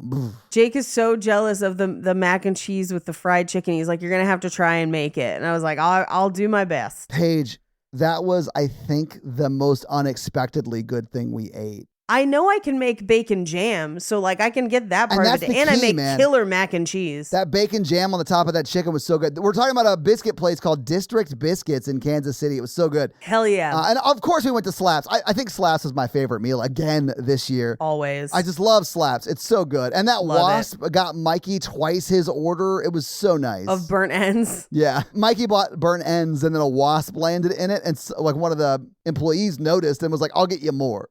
So he Yeah, just we brought were him like, "All another right." whole thing of burnt ends. And you wonder why I believe in God. I don't wonder. Anyway. Yeah. So the reason there's no bread on this bread plate is because bread is the food of the common man, which is actually very, very true. Bread is kind of ubiquitous because it's easy to make. Most people, even throughout history, have a way to make bread and eat bread. Yeah. And so they serve them essentially the condiments that would come along with bread, and then a 3x5 card that basically says the bread that you're not eating Yeah. I thought that was made so funny. from an artisanal bakery or whatever. And I was dying. I thought it was hilarious. And this is really funny too, where he's like, there's a theme. You're trying to guess what the theme is. And she's like, yeah, he's insulting you. He hates all of you. That's the theme. And he's like, I don't think you understand what a theme is. And she's just like, no, I understand. And I think you maybe don't understand. Which, watching it the second time, because the first time I was just like, this is such a pretentious thing. Yeah. Yes. And then the second time I'm like, oh, she's absolutely right. She's absolutely right. I love that this is another in food joke is they cut over to the food critic and she's like, well, I make my own bread, peasant style, yeasty. But she notices that there's a broken emulsion and talks about it. And then the waitress or the server or maitre d', I guess, because she's kind of responsible for everybody. Yeah, she's like head of front of the house. Like she's the person in charge of the wait staff and all that. Yeah. When they kept bringing broken emulsions to that table, I thought it was the funniest thing ever. Because she's like, here's another broken emulsion, courtesy of the chef. They do it two more times. Like do it two times. Two more times. It's so funny. Because like the first time they did it, I was like, oh, bitch, they heard you. And then anytime she complained, they would bring her another one. Yeah. I lost my mind. So funny. And here's the thing. Yes, you probably shouldn't have a broken emulsion at a restaurant that fancy, but who gives a fuck? He hates these people. I bet he put it there on purpose. Yeah, in my mind, it wasn't like, oh, stop complaining. We're going to continue to give you what we messed up. Yeah. In my mind, it was, we know it was broken. So are you. Here's So more. are you. You know? But here's the thing. Even a broken emulsion is probably still pretty delicious at a restaurant this fancy. Yeah, I definitely would have tried every one of those things that are on the painter's palette with no bread on it or whatever that thing is, you know? Yeah, well, and Nicholas Hoult eats all of them. And here's the crazy thing. You're like, even when things start going bad, Nicholas Holt's enjoyment of everything they feed him is hilarious to me. Oh, Nicholas Hoult is having the best night of his life up until the point he takes his own life. Time of his life. Which is another thing that like leads to me to be like, there's no causality in this movie. It's hard to watch because no one does anything that anyone would actually do ever. So like that's another thing that bothers me about these types of movies. But yeah, in these types, yes. But like if you're comparing this to Midsummer, like Midsummer has way better causality than this. It does. But they bring her another broken emulsion. Hilarious. The bankers ask for bread. And they're like, do you know who we are? We work for Doug Varick, who we will find out is the angel investor for this restaurant. And I do love the front of the house lady who's just like, no. And they're like, do you know who we are? Yes. So can we get that bread? No. And then I love that she leans over and says, you'll eat less than you desire, but more than you deserve. And walks away. And I was like, damn. You know, as I think about it, I do think people who have been in food service for a long period of time, if you tell them they will get to say and do anything to a terrible patron, you might be able to get them to work at this place. Oh, I will never forget. I had folded a whole thing of clothes and a customer just destroyed it. And another customer stepped in and was like, why the hell would you do that? This isn't your house. Fold that. And then they made the other customer refold it. That's great. And it was one of the best days of my entire life. Well, because you couldn't have done can't say that to people. Yeah. And I am now that customer who shouts at other customers because I know that they can't, like the workers can't. Yeah. But if you were in a situation where it was like, you could tell customers exactly what's up, I'd be like, yes, every day is your last day. Yes. I mean, and she does have some like senioritis energy Zingers. in this whole movie. Yeah. Love it. Anyway, she accidentally, Onion Taylor-Joy breaks a wine glass. Well, no, she doesn't. Nicholas Hoult does when he goes and reaches for her plate. Yeah, because she didn't eat any of it. In fact, she doesn't eat anything until the very end of this movie. Right. Well, she eats the amuse-bouche on the boat. Amuse-bouche. But I think from then on, she doesn't until the burger. I think she tastes one or two things, but she doesn't ever actually eat stuff. Yeah. But this prompts Ray Fiennes to come over and be like, you haven't eaten your food. And she's like, no, I'm good. And he's like, and she says, I decide what I eat and what I don't. And he kind of slinks away. And I think what happens across the course of this movie is that he comes to admire her because she's not a sycophant like everyone else. Like, everyone else is there because they're like, well, this is the fanciest food there is. It doesn't matter if I actually like it or not. It is a status symbol. I am here because it's expensive. I don't care about your art, no matter how good you make it. I'm just here because it's the thing to be, which is definitely a critique of modern fancy restaurants, for sure. I think it's a critique of more than just fancy restaurants. I feel like that's a lot of art like in general. Well, let me say it this way. I understand that, and I'll probably never be this famous, But if I walked into a room and everybody knew who I was and wanted to talk to me about the thing I did for my day job, and there was one person there who didn't know who I was, but was cool as shit, I'd rather talk to that person all night. Because we're going to have like a real conversation. Not, it's not like some sycophantic conversation, to use a word you, I think, correctly used earlier, Paige. Yes. Like, I would much rather talk to Onion Taylor-Joy than everyone else in that room, Oh, I would too. Well, I mean, not for that reason, yeah. Mikey, to be clear. How would you guys like this movie if instead of Nicholas Hoult and Onion Taylor-Joy, it's Richard Gere and Julia Roberts from Pretty Woman? No, thank you. I do feel like Richard Gere would have gotten what he deserved, but I don't need that movie. And then like she's just like laughing like ha ha ha at the boat or whatever. Yes. Back to what Todd was saying about the one person who doesn't recognize you. I had the flip of that experience where I was at a very famous person party and did recognize someone, but just didn't want to talk to them. Yeah. And then they like sought me out to talk to me, where they were like, "Who are you?" Which is a weird energy to bring to a party that's not at your house. Not at your house. I know. And it was like, yeah, dude, I know you're famous. Like, but I don't know you. I don't have anything to say to you. Famous? Were famous. Yeah. He's very John Leguizamo in this film. Yeah.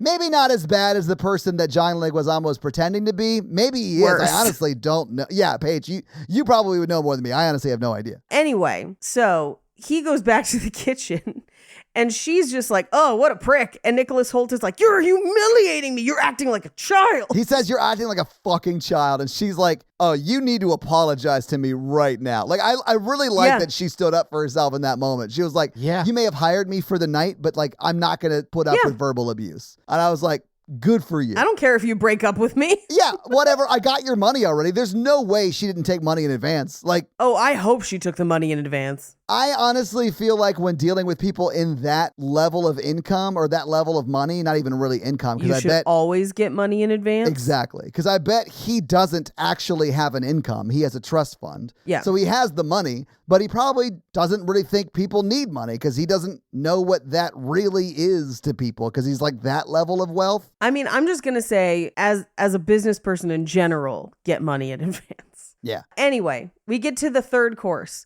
And this is where he has made his own tortillas. And this is where they do the immersion blender wine decanting. But this is where he does this like, "Hey, I've known for my tacos and my tortillas. It's the thing that put me on the map. But we have a new laser printer, so they have unique things on them." I did think this is pretty cool. Like, I loved when it this. gets to the banker's table, it's like proof that It's their bank statements. It was so great. But it's not just their bank statements, which would be scary enough. It is Fraud. accounts Yes. that they are purposefully overcharging. Like, they're committing a crime, and he Yep. has proof of them committing a crime. Like, that was cool. He has proof of the regulars that he is cheating on his wife, right? Well, yeah, that he's having an affair, but also... Or he's at least seeing, like, escorts. We don't Yes. know the nature of the quote-unquote affair. We don't, but this is also where the wife in that couple notes that Onion Taylor-Joy looks like their daughter, Yeah. which the more we find out, the fucking creepier it Oh, is. And God. that guy probably did deserve to die. Yeah. And there's probably a Yeah. very good reason why their daughter does not talk Yep. to them. Yeah. Mm-hmm. I hated it. I really hated it. But I also hated that for the sins that her husband committed, she also, like, his wife deserves to die. Yes. Like, I hated Well, again, that. none of them deserve to die, Todd. I know that, He's a Paige. villain. Paige, I know that. I know. Satire is always the extreme behavior to prove a point, and it's a fictitious scenario. Yeah, man, like Upton Sinclair's eating the babies. No, that it's Jonathan Swift that ate the babies, but you know. And also didn't eat the babies, made a Right. radically stupid suggestion to point out how crazy something was. But, Yes. like, the movie also has to be enjoyable to watch. I enjoyed it still. Yeah. I liked the movie part. I just didn't like the suicide stuff. Yeah, well, we're about to get the to that, suicide Mikey. stuff. Yeah, we're about to get to it literally in the next course. So he introduces his mother, who unfortunately has an alcohol problem.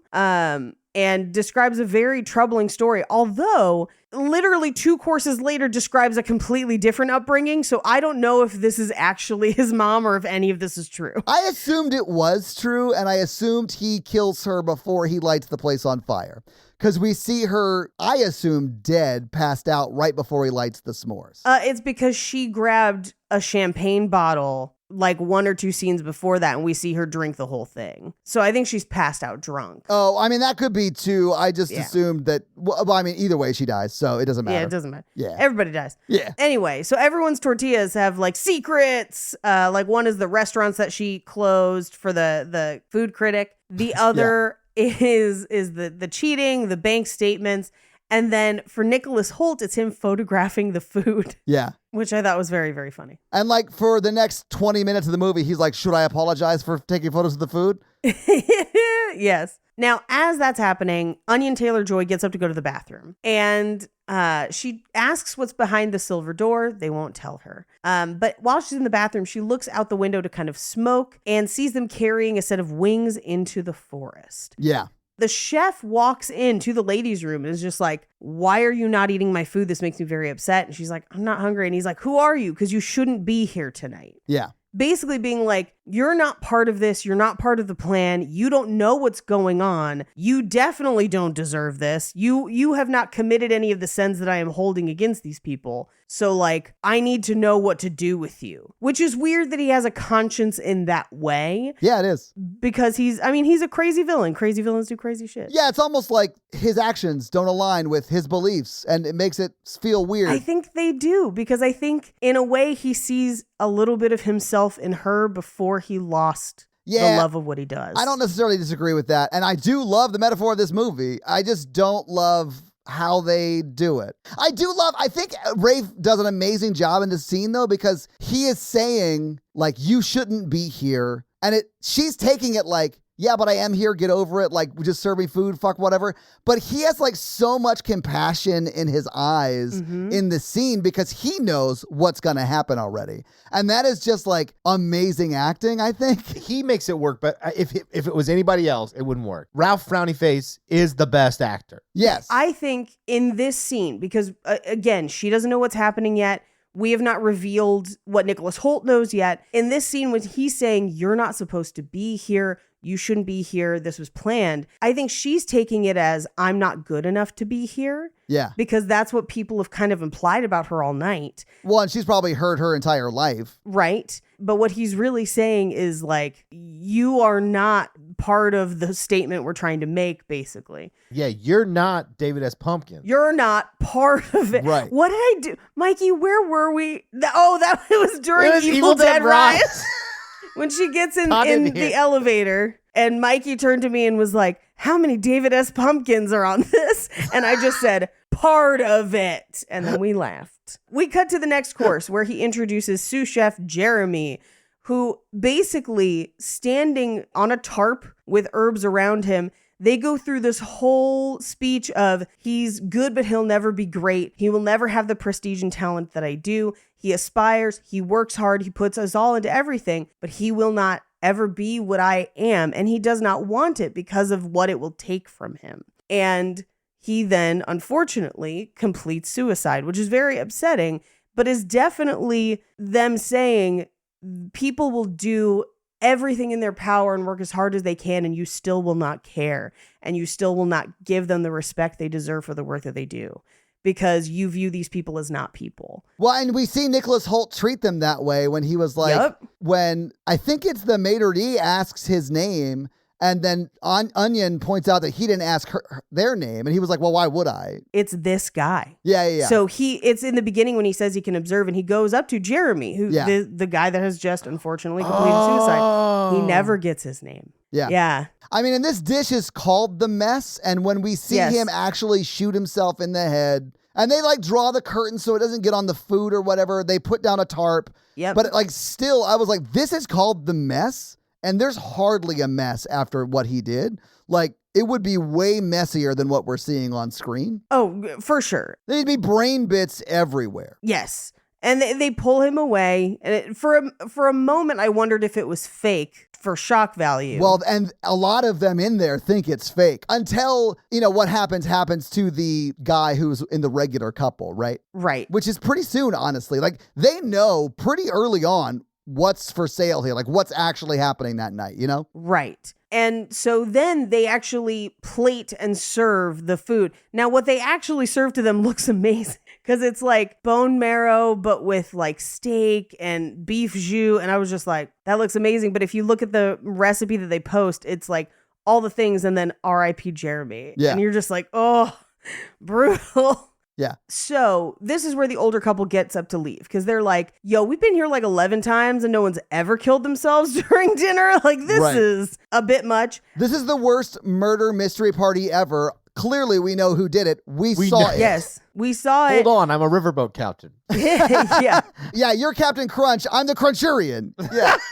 Anyway, the older couple tries to leave and they won't let them leave. And the dude is like, no, I'll handle it. And the front of the house is just like, which hand? Which hand will you handle it with? And they cut off his left ring finger. Well, and he won't decide. Yeah. So the maitre d' lady decides for him and decides to take off to continue beating a dead horse his left ring finger. Yes. Yeah. Anyway, after that happens, because everyone's just like flipping the fuck out, right? They hand the ring back to the wife. I love how she's like, thank you. All the acting in this, amazing. Yes. But they bring Onion Taylor-Joy back into the kitchen. And this is where he's like, I don't know where to seat you. Are you with us or with them? And she's like, is everyone going to die? And he's like, yeah. And she's like, so what does it fucking matter? And he's like, Yeah. do you want to be with those who give or those who take? And she's just like, everyone's dying. Like, this is the same. And he's like, well, you have 15 minutes because I've got a break between courses. So return to your seat. The next dish is exquisite. And then you can choose. Yeah. She gets back to the table and Nicholas Holt is like, oh, did he give you a kitchen treat? Like, was A it kitchen protein course? or veg? A kitchen course? Ugh. He's the worst. He is He the is worst. Anyway, we cut through to a couple other tables and they're like, what are we could like try and take them. And John Leguizamo tries to like hook up with the bankers and be like, I did this in a movie. We can take them. And they're like, don't you think their knife skills are better? And he's just like, oh yeah. And he just kind of like goes back to his table. It's because John Leguizamo's plan was to, when they bring us utensils to eat, let's use those to fight our way out, which is a shitty plan, but honestly, probably the best plan that they could come up with, Right. Because they are sort of trapped in that room, So, like, not great, but like best option, right? But they decide not to do it. Yes. That part to me, I was like, just fight. Somebody's got to fight. Yeah. I wish somebody would have tried to fight. Yeah. Just because I think it would have given us more momentum in the movie, but It also would have made things, I think, more believable. If there was a believable reason why, I did feel like there was no way anyone could get out. That makes sense to me. But even Voldemort says, if you had tried, you probably could have got away. somebody could have. But I will say in most cult scenarios, even people who are like, I would totally fight, a lot of people don't. A lot of people are either too scared or confused or overwhelmed. No, I get why the cult members would go along with it, because they're in the cult. No. I mean, like, even the people confronted with that, like, people who get trapped as hostages by cults, like, a lot of times people just don't because they're worried. They want to try and live. And so if they think that they can be nice and maybe that'll make people live, like, that's what a lot of people default to. Yeah. This is going to sound like I'm doing a bit, but I have honestly never been in a hostage situation like that. So I don't know what that would be like. So I'm not doing the I can't empathize bit. Like, I legit have not been in that situation. So I don't know. Well, I haven't done a bit that didn't relate to that bit, so I can't empathize with your non-bit bit. I feel like everyone thinks they're going to be a hero or they're going to fight. And in the moment, it is so overwhelming. And honestly, I don't blame anyone for not fighting because, like, your job in that moment is to stay alive. And so sometimes people just stay put. And I feel like if I was in a hostage situation, I would not be surprised if I was just like, no, I'll just sit here. It'll be fine. Yeah. It's fine. It's okay. Anyway, this is where he starts to go into why he's taking some of this stuff out on people. He starts with the food critic. Yeah. And he's like, you were my early advocate, but your reviews have closed so many restaurants for people who worked hard, who had good food because you were a pretentious bitch. And then he basically points to the other guy and he's like, you enable her and coddle her. And then in the middle of this, they serve her another broken emulsion. So funny. I loved that. Yeah. Anyway, they warn Onion Taylor-Joy that she only has 10 minutes, but then they move on to the regulars and they're like, you've eaten here 11 times. Most people are lucky to even be able to eat here once. Just name one dish you ate the last time you were here. And they can't. They literally just can't. I love this shot, though, because he's asking the husband, and the husband has no fucking idea because he's checked out of life a while ago. And his wife, who is, by all accounts, a saint, a little boozy saint, but she seems fine.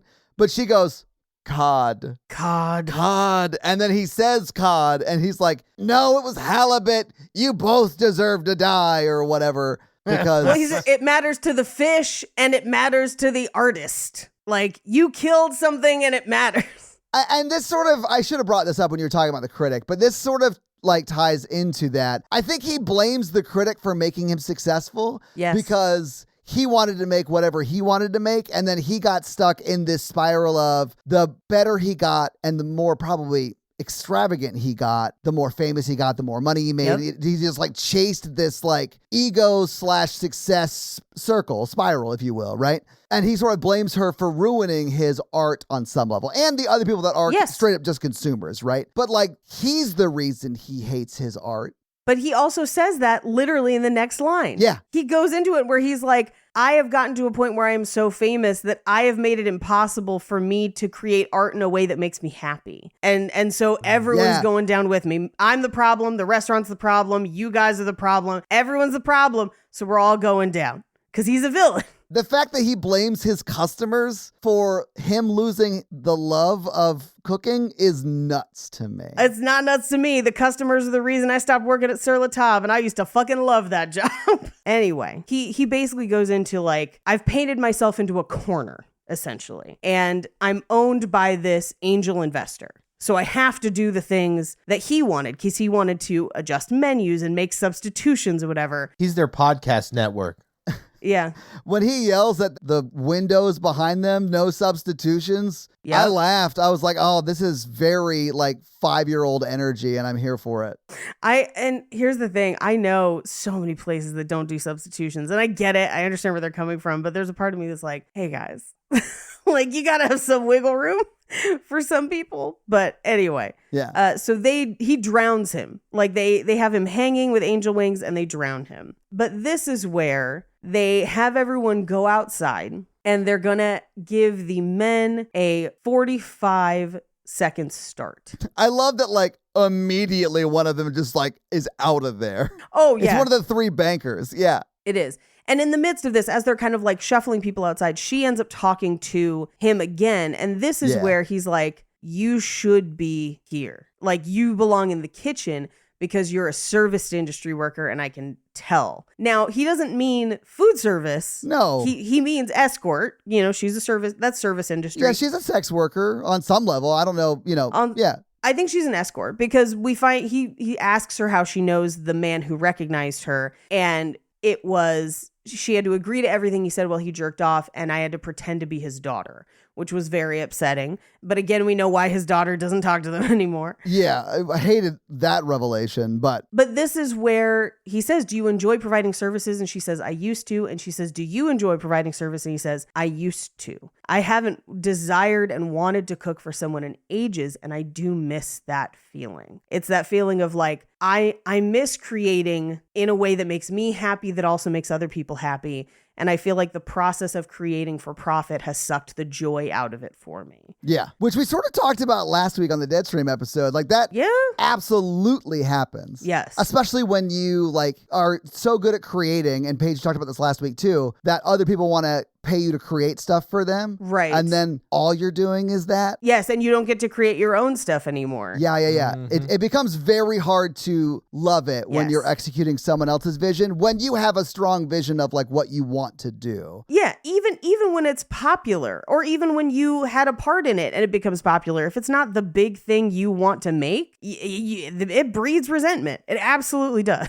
Yeah, no, I get that. We cut to, they're outside, and sous chef Catherine Keller introduces the next course and basically reveals that she was sexually harassed by the chef. And twice. Twice. Yeah.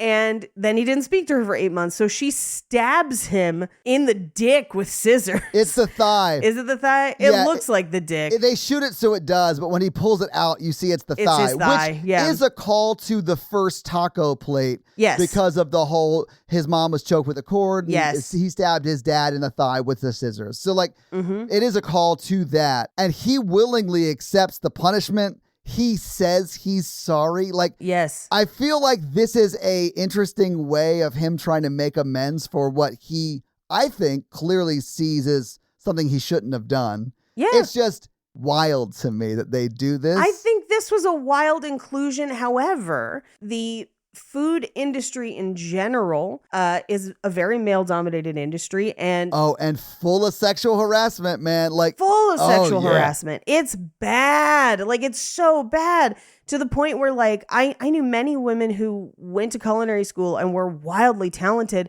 but quit because they couldn't work on the line. They just were tortured all the time. And so they choose other things. And it's very much an industry problem. And I was like, maybe that's why they put this here. This is the one that felt a little out of place to me, especially because we find out that she's the one that pitched everyone dying. It did make me realize that where the theme song for Guy Fieri's restaurant came from. Come on down to Chicken Guy. We're going to stab you in the thigh. come on down to Chicken Guy, where we'll stab you in the thigh. I have not heard any sexual harassment claims about Guy Fieri. So from what I understand from the people who worked with him, he's very pleasant to work for. And I would put those thighs in my mouth. They are delicious. Fancy Food World doesn't like him. They don't think he is refined enough, even though he is a trained French chef. That's fine. I feel like I'm the Guy Fieri of podcasting, where the fancy podcasts don't accept me as well. I don't think podcasts are really fancy in general. I mean, there are some, but by and large, it's a medium used by people who weren't pretty enough to be actors. So, you know. That's a truth that hurt like a little bit. I was including myself in it. No, I mean, I get it, but you were also including me, and you had the thought before you said it, so you had a little pre-warning. Mm-hmm. I thought this was the optimistic episode. No. It's a pretty nihilistic movie. It is a pretty nihilistic movie. So he gives the men a head start, and then they just let all the women go back inside and actually serve them a course in between while the men are out hiding. And it's crab foam, which I was just like, meh. But then it made me think of that crab rangoon pizza. Fucking slapped, man. I didn't try it, but you guys did love it. So the sous chef sits down at the table with them, and they're like, is there any way we could, like, not die? And she's like, no, I definitely, I pitched the death. So, like, you know, barking up the wrong tree. I do love how the food critic, who is like world renowned, like can make and break careers, like that's established as Yeah, a plot she's a point. food critic for Savour. Yeah, I assumed that was a made up thing. Nope, that's a real place. All right. That's a real publication. It's going to serve as much of a focus in my life as it did when I thought it was made up. But I think it was really smart of her, is all I'm trying to say, to like dangle the carrot of, oh, you should have your own restaurant. I'd be happy to help you with that if you don't kill us. Like, Yeah. I understood why she was dangling that carrot. And then I also really loved when that sous chef, in a bonkers way, which I think is a great choice, says, oh, the death thing was my idea. Like, she's like excited to tell them about it, but not like in a I want you to be scared of me way, but like in a I want you to be proud of me because that was my idea. Yeah. It was brilliant, right? Yeah. I also love that the food critic, and mind you, at this point, the food critic is the only real fancy food person among them, because the wife of the guy, she doesn't remember what they ate. She just goes to eat places. Yeah. Onion Taylor-Joy doesn't care. And John Leguizamo's assistant doesn't really care.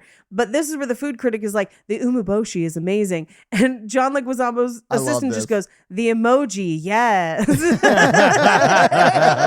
I think she goes like, for me, it's the emoji. You're like, oh, yeah. That would 100% be me, though. Oh, yeah. Oh, yeah. I'm the guy who still pronounces Jif peanut butter incorrectly. Isn't it Jif?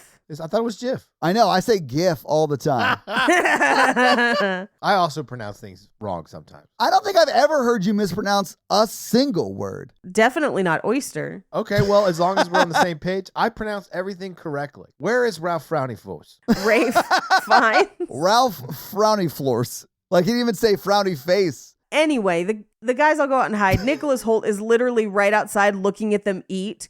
And later when he comes back and he tries to steal the food they didn't eat because he just wants to taste Oh, it. yeah. Because all the men have run off, right? Because that's where we left them. Right. And after the 45 seconds are up, we see the wait staff, or not... The staff. Like the sous chefs, the staff, right, go after them, right? And then it cuts to the women who have the conversation we just sort of talked about. And then it cuts to them sort of walking all the men back after they've been captured. Except the food critic publisher guy is the last guy and he hid in the chicken coop. And so they're like, here's a turn on a Passard egg. It's a treat for the last guest to be caught. And I thought that was very funny too. That made me think they had like 4 different treats for the last person to be found. Depending on where you hid. Yes. So like if you were in the meat smoke shack, it would have been like a protein Something sort of there. something or whatever. But because he was found in the chicken coop, it was like egg based. It was an egg Yeah. based. I don't know. Again, parts of this movie work for me. Parts of it really don't. And this is one that really did. It made me laugh earlier. They bring all the guys back. But as they're doing it, we cut back to the women for just a moment. And this is where Onion Taylor-Joy is like, well, my real name is Erin and I'm from Massachusetts. So there's that. Yeah. Where she's just like, if I'm going to die, at least my real name. I love how she acknowledges that they won't care, though. She's like, none of Yeah. y'all care. But, well, and because this is also the scene where the wife of the guy is like, how do you know my husband? And she just goes, yeah. And she's like, thought so. And then the wife of the husband like downs that glass of wine. Yep. Yeah. Well, and Onion Taylor-Joy hands her clutch. Yeah. Like she was like watching her like they kind of befriend each other a little bit off screen, I think. Well, and I think at the end, she sort of is the one that says, no, go. You need to leave. Like, don't stay Yeah. here for us. Please go. Yes. Now we cut to some of the other tables and we get people now being like, well, we're going to die. So I'm just going to admit whatever. Yeah. So like at John Leguizamo's table, the assistant's like, I've been stealing money from you. And he's like, I know. I wrote know a you negative know." recommendation to Sony, Yeah. which basically means the new job that she's going for her, he wrote, and she's like, I know you CC'd me on it, which is I love so that. wild. But also, Paige, she got that job because Sony was She like, did. oh, if John Leguizamo hates her, she must be great. If she survived him, she can survive anything. Absolutely. Yeah. Yes. But this is where, now that everyone's back and Nicholas Hoult tried to steal the snacks that they got in between, this is where the chef calls him out and is like, tell me why you're here. And he's like, well, I wanted to come here. I wanted to experience your food. And he's like, what were you told ahead of time? And he's like, that it'd be the greatest menu ever created. And he's like, and that everyone would die. Jesus. And so he knew. And then he's like, and It's you had so a date. wild. Yeah, a date, but not the young woman here tonight. And he's like, well, she broke up with me. So you paid Margot to come knowing she would die and you didn't tell her. And she like jumps across the table at him. And you're like, yeah, of course. That's fucking terrible. The only appropriate reaction. Yeah, this is the Yeah. only time someone does anything logical in the movie. And she doesn't even go around the table. She's in a dress No. and combat boots, and she climbs onto the table to smack the fuck out of him, which Yep. totally deserves. And this is where they go into it, where he's like, we've been talking for 8 months. I gave you access to our world. I Yeah. swore you to secrecy. And he's like, well, you wanted me here because I know a lot about food. And he's like, I know you know a lot. You're a cook. Cooks belong in the kitchen. Why aren't you in the kitchen?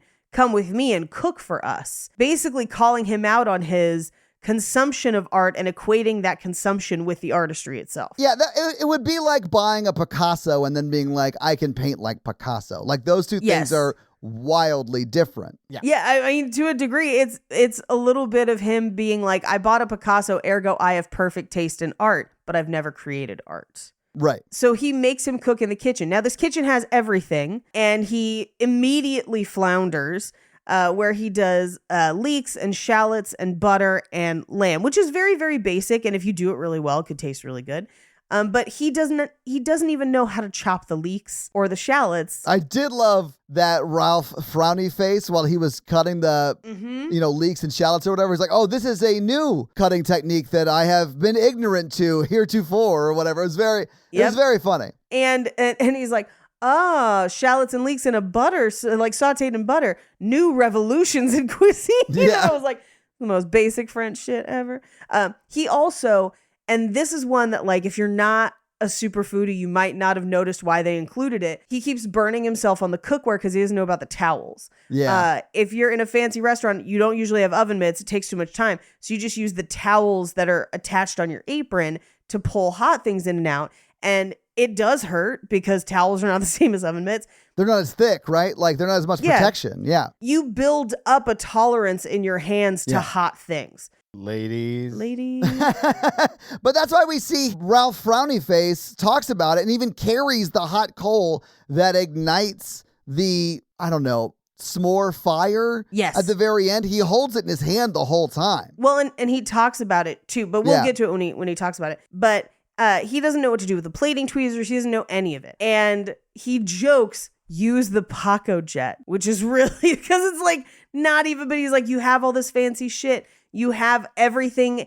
any cook who would want to create artistry could want, and yet you don't. Yeah. And as they taste it, he's like, wow, that's quite bad. And then they name the dish Tyler's bullshit. And if you read the recipe at the end, it just says utter lack of cohesion. Yeah. But he says this is why mystery is drained from our art. Everyone thinks they can do what we do because they can buy these things or because they see you posting it or talking about it. Yeah. But it takes hard work and whatever, and you're kind of ignorant to that. And he whispers something in his ear, takes the chef jacket off, and Nicholas Hoult just says, yes, chef, and walks away. Now, we don't know what happens yet, although I assumed that he was going to, unfortunately, take his own life. Yeah. And I think, he came that night with the knowledge that everyone would die, right? Yeah. So, I think he was maybe prepared anyway. Yeah, I think he knew he probably would die. Yeah. Yeah. But B, I think, and we don't hear it, but I think whatever Ray Fiennes whispers in his ear is something to the effect of, you can never be the thing that you admire because you're not good enough. You don't try. You don't have the, like, whatever it was. Yeah. He then walks off and just immediately, and he calls Onion Taylor-Joy back. And as he's kind of bringing her back to the office, he says, I apologize to you all. This was not originally part of the menu. We strive for perfection, but it's not always possible. This concludes our demonstration. There's one more savory course. We'll have it to you in a minute. So he sends Onion Taylor-Joy out to get a large barrel. Yeah. And he claims that Elsa, the head of the house, forgot to bring it. Now, I think this is him trying to see how far Margot will go to either try to escape or try to ingratiate herself with the kitchen by kind of pitting her against Elsa. Mm-hmm. Yeah. Margot being Onion Taylor-Joy. Right. Because we do find out from Elsa, he didn't tell her about the barrel. She didn't forget this is something that he is doing to play with them. He's being manipulative. Yeah, he has manufactured this scenario for, I think, this reason. Because when they do go off to get the barrel or whatever, there's a knife on the barrel. Yes. That then, they end up fighting over and, what happens. Right. And that's a little bit later. But Yeah, that's why I don't want to, spoil it, Yeah. As she passes where the barrel is, she does see that Tyler... Nicholas Hoult has hung himself. Yes. Unfortunately. Fortunately, we don't see it. We just sort of see him hanging there as she walks by. So as she goes out to get the barrel, we cut back into the dining room where John Leguizamo is like, so why am I being punished? And his reason is ridiculous, but makes me laugh. Because he's like, I saw calling Dr. Sunshine and I didn't enjoy it. It was my one day off. Yeah. And I saw it alone in the cinema. And he's like, well, I just acted it. I didn't make anything. And he's like, but you're an artist who lost his purpose. Yeah. Pitiful. Like, you're an artist who no longer commits to their art. And I was just like, damn, he's going for everybody today. Yeah, he's not pulling any punches. No. And then we go to the assistant where he's like, do you have any student loans? No, I'm sorry, you're dying. And I was like, I needed more reason for her somehow. I wanted her to be, I think it works a little bit better for me if she's his agent and she's the one who's been putting him in all the trash movies or something like that. Yeah, the fact that she was his assistant made me feel like she might have gone to Brown on a scholarship. Yeah, in my mind, she belonged in the kitchen. Yes, because she is an assistant. She's service, yes. Yeah. Anyway, she walks into... Onion Taylor-Joy walks into the chef's house, and there is a whole second restaurant and test kitchen there. This is where she encounters Elsa, who's like, no one's allowed inside, but she has the knife from on top of the barrel, and it is a fillet knife specifically. Now, it is a curved fillet knife typically used for fish, just whatever. Isn't that determined by the size of the actual blade itself? It's the shape and the flexibility of the blade, actually. Because I'd imagine you would want it to be a smaller, more flexible blade for fish. I don't know that that's true, but that would make sense to me.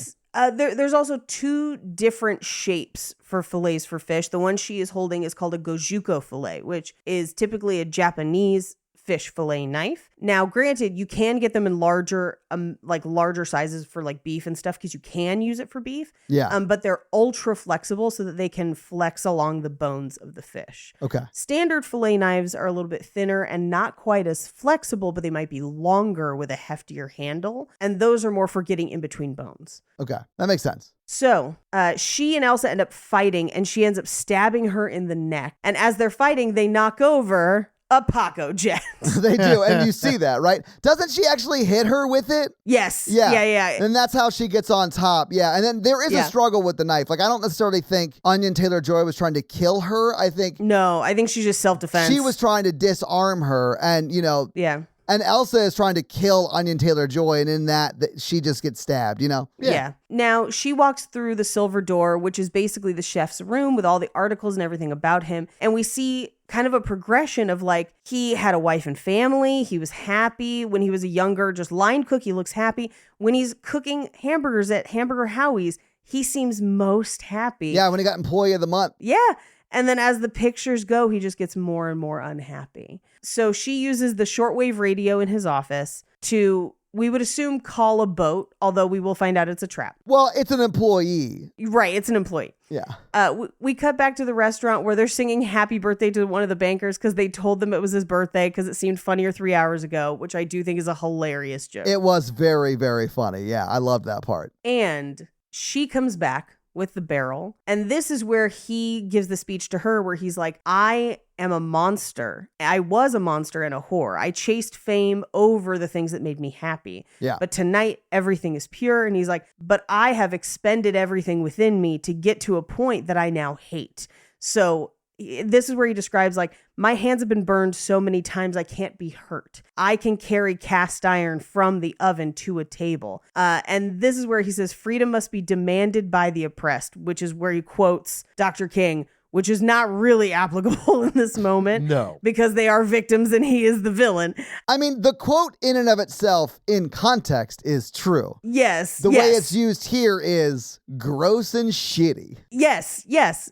So the ship arrives and he's like, I see you found the radio. We got to set up the dining room. So they pretend like everything's okay for a guy that they think is the Coast Guard to show up. But that guy, John Leguizamo pretends to sign something for him and gives him a note that says, help me. They all ask for help. He pulls out a gun, but then reveals that it is just a lighter and he is an employee. No one is coming to help them. Yep. And why did that happen? What do the bad people in this movie get for having done this charade, to say it the way they would? I think this is more for the audience to prove that they can't get away. Okay. There is no audience. Wait, you mean the us audience. watching the movie? No, yeah, okay, that's fine. But like, why would Ralph Frownyface do this? If we think of him like Willy Wonka, which we should, because Willy Wonka might be a villain. But I think every other child, except for the one with the golden ticket at the end, he was a villain too. her burger is a golden ticket. That's true. If we think of this as like Willy Wonka, where he plants the fizzy lifting drinks and the everlasting gobstoppers,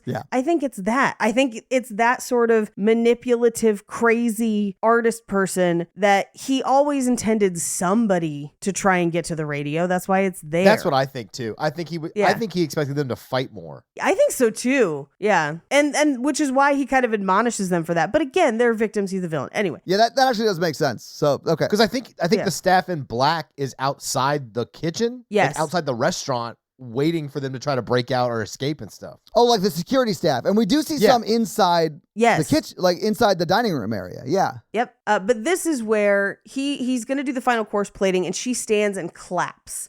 And she says, I don't like your food. I'd like to send it back. And then says, you've taken the joy out of eating. It's you. There's no love in your food. I'm starving. And he's like, well, what do you want? And she says, a cheeseburger, a real one, not a fancy one.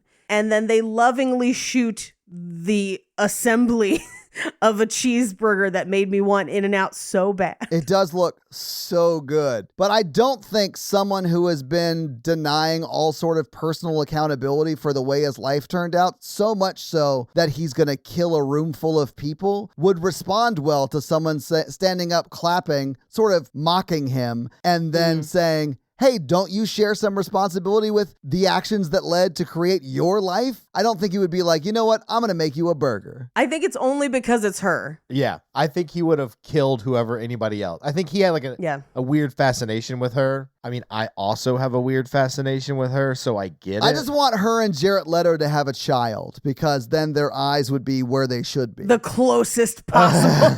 Well, no, because That's true, his are hers too are really close wide. and her are pretty wide. Yeah. Is it really close? That's so funny. But you know what's crazy about that? They're both like super attractive people. Like that does not bother me about how they look. It's just something I've noticed while looking at them. I've never been a big Jared Leto guy. I don't like him as an actor. I just get that he's an attractive dude, or was back in like Fight Club days. I had never noticed how close his eyes were until you said it, and I've never been able to unsee it. Yeah, after you pointed out that it's got to be over a year now, I can't look at pictures of him evermore. Neither of you were on the Urban Legend episode, but that's where I first saw it and brought it up. You brought it up again with us too. Well, no, I have. I have on the podcast more recently, yeah. But I've been talking about this with like my friends for years. Like I bet Paige brings up like cults and stuff at parties and they're like, we get it, Paige. My friends are like, yeah, we know Jared's eyes are a little bit too close. Stop singing us 30 Seconds to Mars parodies about it. Oh my God. 30 Seconds to Mars. I get asked about cults at parties. I'm sure you do. Anyway, so he finishes making it for her and she's like, I think my eyes are bigger than my stomach. Can I get the rest to go? And he says, 1 moment, please. And packs it up for her to go. And this is where, and she does kind of have a moment of like, oh, but maybe not just me. Like, you know, can we all go? Yeah. She takes a bite and then was like, I'll take the rest to go. Yeah. And I was like, ooh. Power play. She also, when he brings it back and says, here's your burger and fries to go or whatever, she does pay him $10, which was the cost of what he said it would cost her, right? $9.95, yeah. And then when she pays, that's when he allows her to leave. Yeah. Which to me is, I thought, great. Because earlier in the movie, one of the bankers, was saying, just tell us the number it takes to let us walk out of this room, more or less. I may be paraphrasing that, but it's more or less that. Yeah. And for her, it was $10. For them, he's never letting them out. Yeah, it doesn't matter. But because just like Clerks, she wasn't even supposed to be here today. She's not even supposed to be there today. He's going to let her go. Also, he gave her a gift bag. He gave them all gift bags, which is the funniest part to me. Yeah. Oh, did they? I was like, what is they in the all gift? get them? Because it's a copy of the menu, right? And then what else is in there? It's like granola, a copy of the menu, Yes. literature about the grains they have on the island. Yes. It was shit like that. Stuff that you would get like from like a winery you went to visit as a gift bag. Yeah. Like it made sense that they have like a fucking closet full of gift bags and they're burning the place down tonight. Everybody gets a fucking gift bag. You know what I'm saying? Well, but here's the thing. It's got the menu for that night that they're dying. So like they had to custom make some of the pieces of those gift bags. That's true, And yeah. And the fact that they hand them out and then burn it down just made me laugh so hard, and that they make them all pay their bill before they burn it down. But dude, when they pay their bill and all the bankers like split it, the critic and the magazine. I love that they all haggle over the bill the way they would if they weren't going to die. Yeah, exactly. That's what I was trying to get at. Like every one of them is like doing a version of what people do when the bill comes and you've been sharing a meal with a friend or whatever, you know, like. Yes. Anyway, I thought that was very funny that they include that. It It was very, very funny. And then he basically is like, here's dessert and it's my masterpiece because this has been the ruin of my art and my life.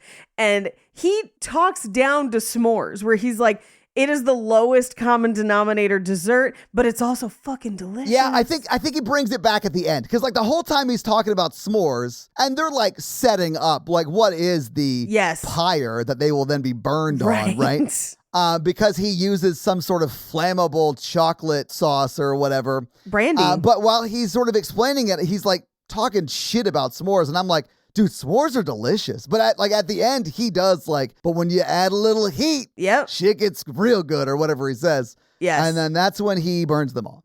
Now, here's the thing that I think is really interesting because we live in a post-Midsummer world and they put like collars of marshmallows on them and chocolate crowns, much like her May Queen outfit. It kind of looks like it, just made of marshmallows. Yeah, I mean, it looks like a coronation outfit. Like they get chocolate crowns and those really puffy, like the ermine or whatever it is. Yeah, I don't know what they are, but they are marshmallows. It's not, Yes. it's not like what you would be wearing at a coronation, but I wish they would have ate some of it before they died. Mikey, I was going to ask, while he like throws the coal down on your way out, are you like going down and biting one of those marshmallows? They're not Absolutely. tied up, are they? No, which is insane to me. They just sit there and like, oh, okay, I guess we're all going to burn to death now. This sounds great. I deserve this. I would have taken my chocolate hat out and ate it. I'd eat my hat if you set this place on fire. One last thing of defiance. Anyway, we cut out to the dock where Onion Taylor-Joy has ran out to a boat that she can't get started and there's no one there manning the boat. And she sits down and eats the cheeseburger as the restaurant burns behind her. And then she wipes her mouth with the menu. Oh, with the menu. Yes. Much like a Carl's Jr. commercial. And that's the movie. So having seen the movie, having talked about the movie, what did you guys think about the menu? I liked it. I understand why you don't. And part of my love for it is my foodie love. But I enjoyed this very much. Which we got to dig into, which was kind of fun. I learned a lot this episode. I'm not even saying that like sarcastically. You would be murdered, I think, in that restaurant. I mean, we all would have been. Not me. I've been like, give me my cheeseburger. Well, for sure. But like, he would have killed you though, Mikey, because you're not Onion Taylor-Joy. And you made him make a cake for your co-host Todd when it wasn't his birthday. That's where I would be killed. I know exactly what you would do. That's my yeah. favorite line in the whole movie. This was really funny 3 hours ago. Yeah. I definitely put this in the same place I put Midsummer of why I don't enjoy it as much, why I know people enjoy it. It's also made very well and stylistically. I do think Roof Flones does a great job in this film. Flones, he said Roof this time. Yeah. I love that you've never said his name the same way twice, but no one is confused about who you're talking about. It's called comedy, guys, and he's crushing it. Press 1 if you agree. I mean, they should press 1. I think it's very funny. But I agree, Mikey. I think all the actors do an amazing job. Yeah. Cinematography is awesome in this movie. Like, it's well made. I just don't care for it. Because there's nothing for me to nerd out like there is for Paige. And I don't really like movies where the causality is hard for me to understand. It really does feel like a writer giving themselves a hand job for 2 hours. That's what it feels like to me watching this movie. I don't feel that. I feel like it was intentional. I know it was intentional. I've never given myself a hand job unintentionally. But I think it is specific to the characters. I don't think it was done for no reason. I think it was done to highlight these specific types of people. Yeah, I mean, I agree. I just think it bothers me and it doesn't bother you. We're allowed to have different opinions. I definitely don't think I'm right. But Paige, do you have any fun facts for us? I do. They're very food heavy fun facts, but hit us with your fun facts. Moose Boosh fun facts. Oh, Moose Boosh fun facts is the better one. Damn it. Okay. So the screenwriter Will Tracy came up with the idea for the story while at a tasting menu for a fancy restaurant that they did have to take a boat to. Holy shit, that makes so much sense. And he realized once they were there, they were trapped on the island till the meal was done. Yeah. So there's actually a lot of references to that specific restaurant, Noma in Copenhagen, starting from, the location, the idea, the concept, everything. But it's him basically being like trapped at a dinner he doesn't want to be at and then thinking through A, all the people around him, B, the chefs with him. So it really is kind of told from an outsider's perspective about all the pretentiousness of everyone in the ecosystem of that world. I do think that makes a lot of sense, that the person who wrote this movie is of the social class that would be attending a function like that, because it does feel like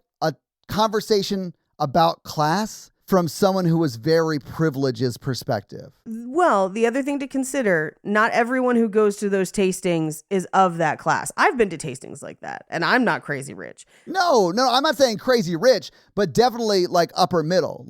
It's just from that perspective is what it feels like to me. For me, it feels like someone who is dragged there by someone else and is viewing all of these people. I could totally see that too, because they'd be like, this is fucking terrible. I'm going to write a movie about all these motherfucking people and they're going to be terrible. Every one of y'all is going to be terrible in my movie. And this is case in point. So I referenced going cheese tasting earlier in this episode.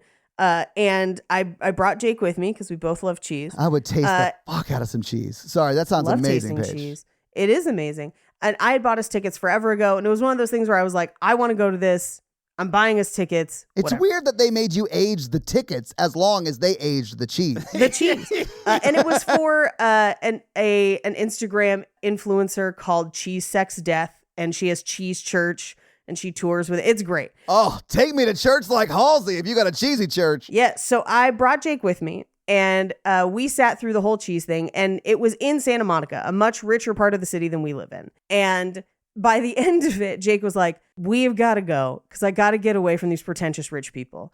And I had to point out, we are at the same event as those, hey, I get that you think we're not these people. We're also here. So like, there is the element of like being at something like that, still recognizing the craziness around you, but also being there that I think is for me, makes it kind of funny from that perspective. Yeah. So I can see that. So for me, like thinking about it as from an outsider, it's kind of fun to me too. Yeah, no, I could see that. Yeah, when you said that, I was like, that also makes sense. Yeah. The entire kitchen staff or team or the actors playing the kitchen staff were actually trained to create dishes broken down station by station, because when you work in a professional kitchen, no one person's creating the whole thing. Oh, yeah, it's like an assembly line from what I understand. Yes. Yeah.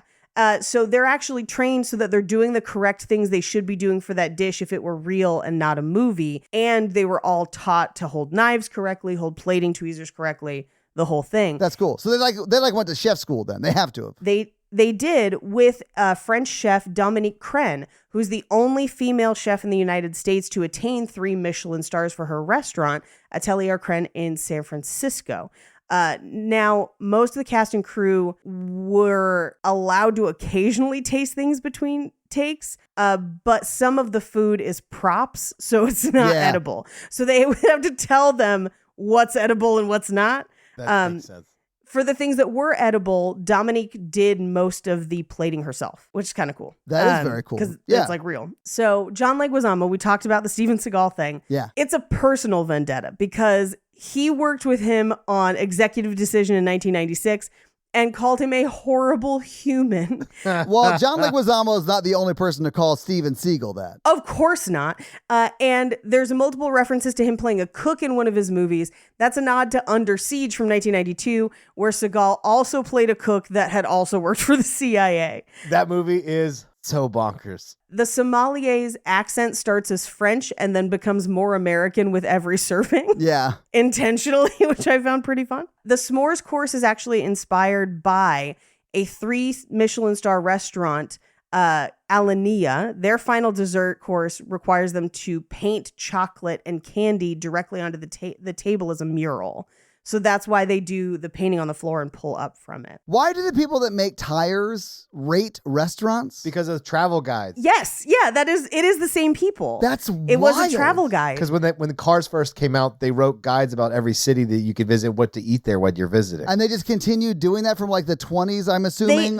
kind of broke off into like 2 different arms where it retains the name, but it's kind of like a different governing body than that. They're loosely connected now. But originally, yes, it was a travel guide, but Michelin stars are incredibly hard to get. Your average restaurant, like you could get a total of 5 total. Damn. 5-star Michelin okay. restaurants are like, that's the ones where it's like, we only serve 6 people a night. Like that level.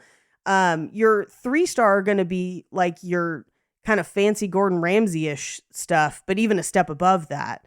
So it's a pretty fancy restaurant for them to be painting confections everywhere. That's wild. Had no idea. Okay. Yeah. This movie has been in pre-production since prior to 2019. And originally Emma Stone was attached to play Onion Taylor-Joy's role. She would have been great. I think Anya Taylor-Joy does great too, but like Emma Stone's great. Yeah. And it would have had Alexander Payne directing. But after pandemic, things shifted. Onion Taylor-Joy replaced Emma Stone and Mark Milad replaced Payne. So in 2022, November, so just this past November, there was a New York Times article on the closing of the Willows Inn on Loomy Island in Washington State, which is one of the restaurants that this movie is based on. Julia Moskin reported that the restaurant, which had numerous allegations of sexual harassment and lawsuits for wage theft, were among the inspirations for the restaurant depicted in this movie. The article also named a couple other restaurants as well, Noma in Copenhagen, Blue Hill at Stone Barns, north of New York City, Mugaritz in Basque Country, and Willows in the Pacific Northwest. I've actually been to Willows. One time Sur La Table took us there, and they would always bring the like guys who owned Willows to come talk at our convention and stuff. That's kind of cool. And Chef Francis Mallman's private island off the coast of Patagonia. All of these restaurants are adored by critics and visited by very, very wealthy people most of the time. Sure. Or people are invited there to review them. But this is very much the idea of chefs as storytellers about a time and a place who are not merely feeding people, but air quotes, weaving a tale of senses, gestures, and emotions. So it is based on a lot of actual restaurants. If you look at the guest books in the movie, they end in 2019, and he doesn't have anything booked for the next 3 years. It's suspected that he didn't have any, he didn't feed anyone during pandemic, and then would just invite guests himself afterwards, which makes sense for why everyone there is like, well, you texted me to come here. Yeah. Most of this was shot in Georgia on Jekyll Island. Okay. Oh, I've been there. Yes. From the very beginning, Margot shows that she has a true appreciation for food that the wealthier clients have lost in the spectacle, because she enjoys just a simple oyster instead of oysters with all the foam in the show. And it shows that her palate is not the issue, but the loveless over-the-top food is. So that's why when she asks for a burger, he basically, it's like game recognized game. He calls Richard a donkey, which is a nod to Gordon Ramsay's favorite insult. Yeah. He almost called him an idiot sandwich, but they decided to go with donkey. Idiot he say sandwich that is to one of my somebody? favorites. Yeah, he put a piece of bread on either side of their head and was like, "What are you? An idiot sandwich?" It's great. That's amazing. Dominique Crenn, the chef, was so impressed with Hong Chau's dedication and technique, who she plays the front of the house, Elsa, that she offered her a job in one of her restaurants. Wow, that's amazing. Which can sound like an insult unless you know how much people in high-end restaurants get paid. I worked with a guy who was one of Nancy Silverton's waiters, which once you get to be a restaurateur, and you open multiple restaurants, sometimes you take your best waiters with you. Yeah. And that guy was independently wealthy as a waiter. Yeah. Because Nancy Silverton and Mario Batali would take him restaurant to restaurant. And he had just gotten so old that he was like, I can't wait tables like I used to because it's grueling. Yeah. That he worked at Sur La Table for fun. Like that was his life. But so yes, to be offered a job in a very high-end restaurant like that, it pays bucks. Yeah. Yeah. The original script had a scene where the male diners had to eat out of dog bowls naked from the waist down, but it was discarded because it was too similar to a scene from Sallow, or the 120 Days of Sodom, which is a super gross art film. It's one of those ones on the iceberg. Anyway, the director, Mark Millard, has admitted in interviews that being British, one of his favorite foods is just simple fish and chips, as opposed to any of the fancy food featured in the film. And those are your fun facts. Well, thank you for those fun facts, Paige. Let's talk a little bit about box office. What do you think the production budget was for The Menu? And it came out in 2022, so like super recently. I'm going to say like 25 million. Okay. Mikey, what do you think? I know that Laugh Lost is an expensive actor, so Laugh Lost. I do think 17 million. Okay. It's actually a little bit more than even Paige's guess at 30 million. Paige, I think you said 25, right? So you were definitely closest. I did say 25. Yeah. So, okay.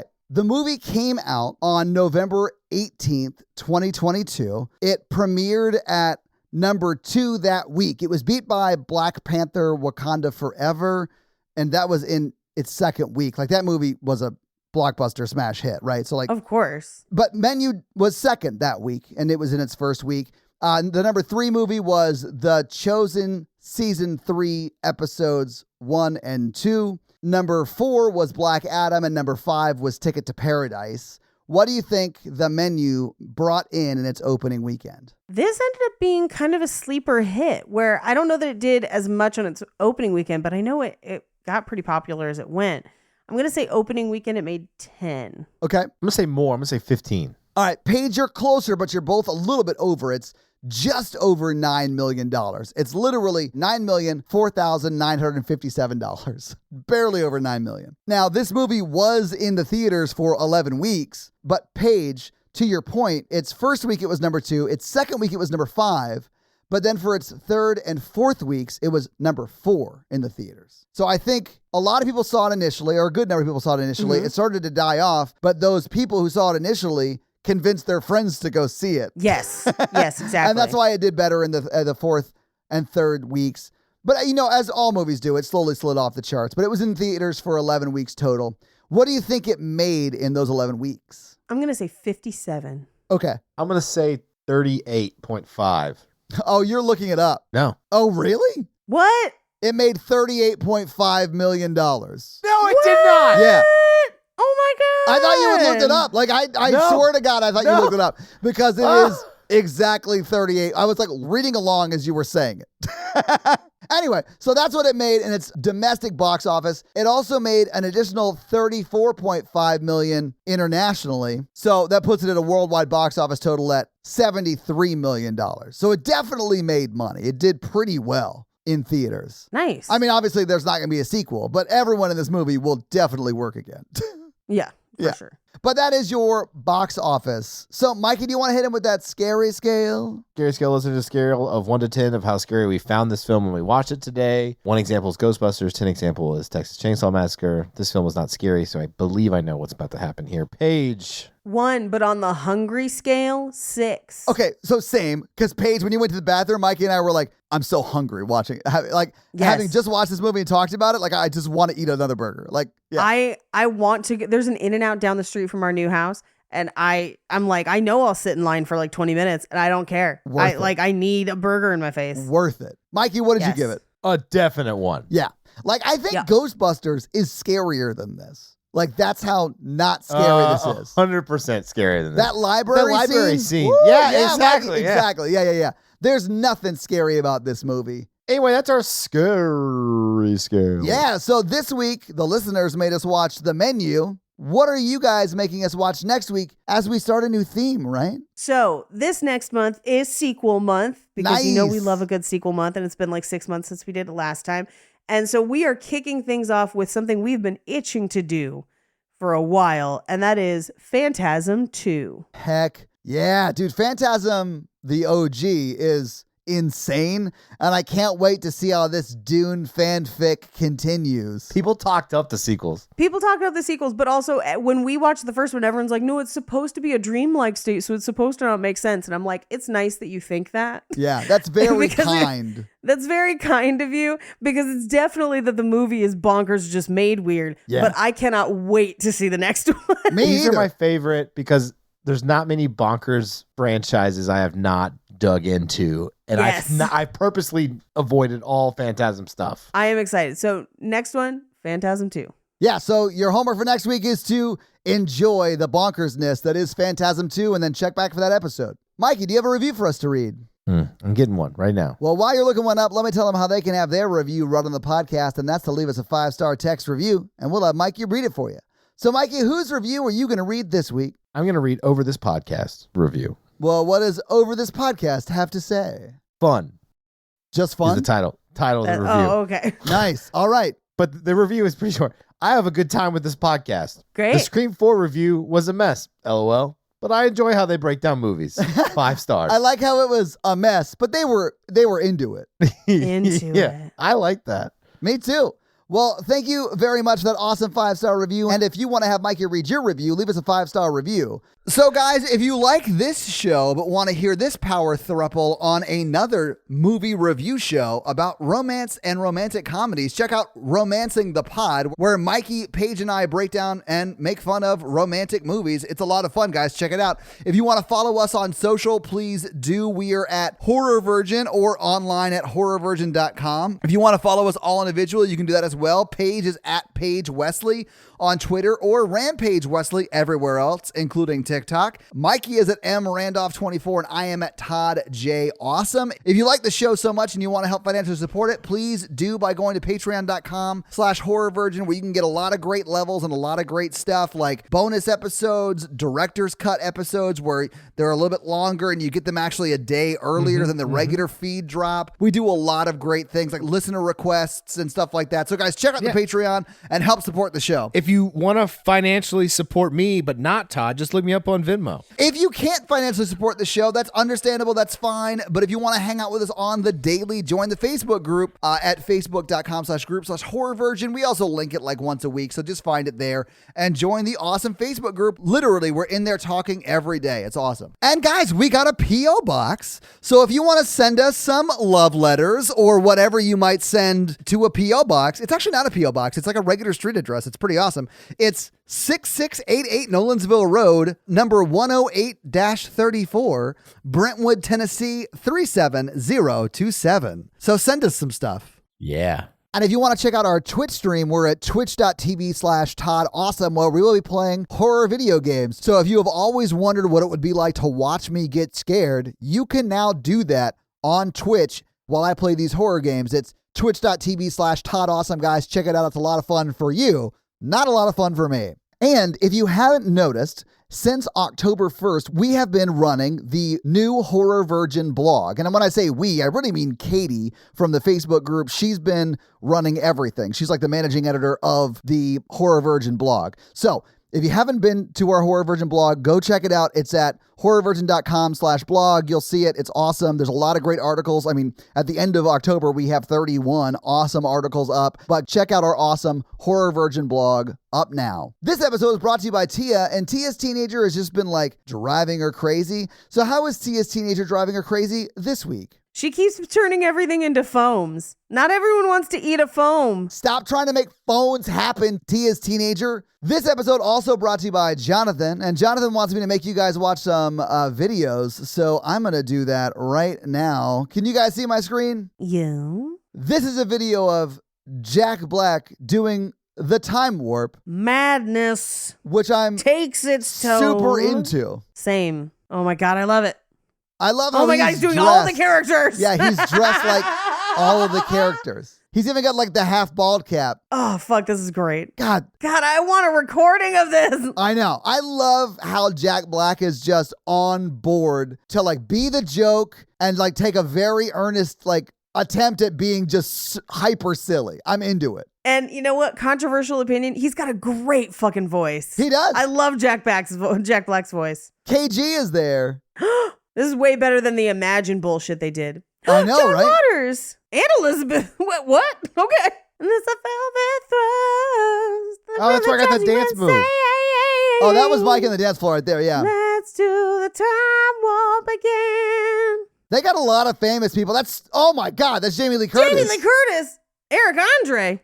Well, Jonathan, thank you so much for that awesome video. We really appreciate it. And the support. We appreciate the support as well. We now return you to another episode of The Patreonicals. Welcome back. We're headed to the center of the galaxy, baby. Center to find of that the crystal. galaxy. Get that crystal. Yeah. We're open on the ship, and they've got the Death Mun. It's caught up to them. Oh, no. They've been caught. Yeah. In a tractor beam. Yes. A John Deere tractor beam. I love that. So they tape Isaac and JJ Vance, the serial killer, to the jet ski. And then Mr. Bo Easy, the Florida man, he rides the jet ski and the tractor beam and gets them over there. All the serial killers. And then Driscoll and Jennifer the PH, who's making a force field on the ship to block the laser fire. But Driscoll and Captain Bruder are like, we didn't even tape the really strong fighters to the jet ski to send over there. We just sent a Florida guy who drives the jet ski with like just two of our killers, not anyone with special powers. And they're like, yeah, that's kind of weird. So anyway, it's kind of weird, yeah. Karun and Natasha are like, we've got to kill them. Load up. We got to find Mr. Rage Bomb. Mr. Rage Bomb, you need to start raging. We got to make you so mad. Yeah, raging and bombing. Well, raging first, then bombing next week. Well, yeah. So we're like, we got to make you so mad to rage more. And so they start pinching him a lot. They're like poking the bear. You know what I'm saying? Yeah. You know what that means? And they're making fun of his favorite poet because he likes poetry. Who doesn't? So they're making fun of him. He's like, Walt Whitman's shitty or whatever. So there you go. Oh, I looked at two passing a wood. That's not Robert. That's not Walt Whitman. No, I know. It's Frost, right? Yeah. It's Robert Frost. Yeah, I was just quoting a poem that you would like make fun of in a mocky way. Walt Whitman is like, I sat in a field and looked at the grass and wrote about it. Well, I'm a moody alcoholic and I'm going to write about morbid things. Thanks, Hemingway. Isn't he the one who writes about the lake house? No, that was Keanu Reeves. Yeah. I do like that. I actually do like poetry, but I do like the snarky readings of famous poems. That to me is funny.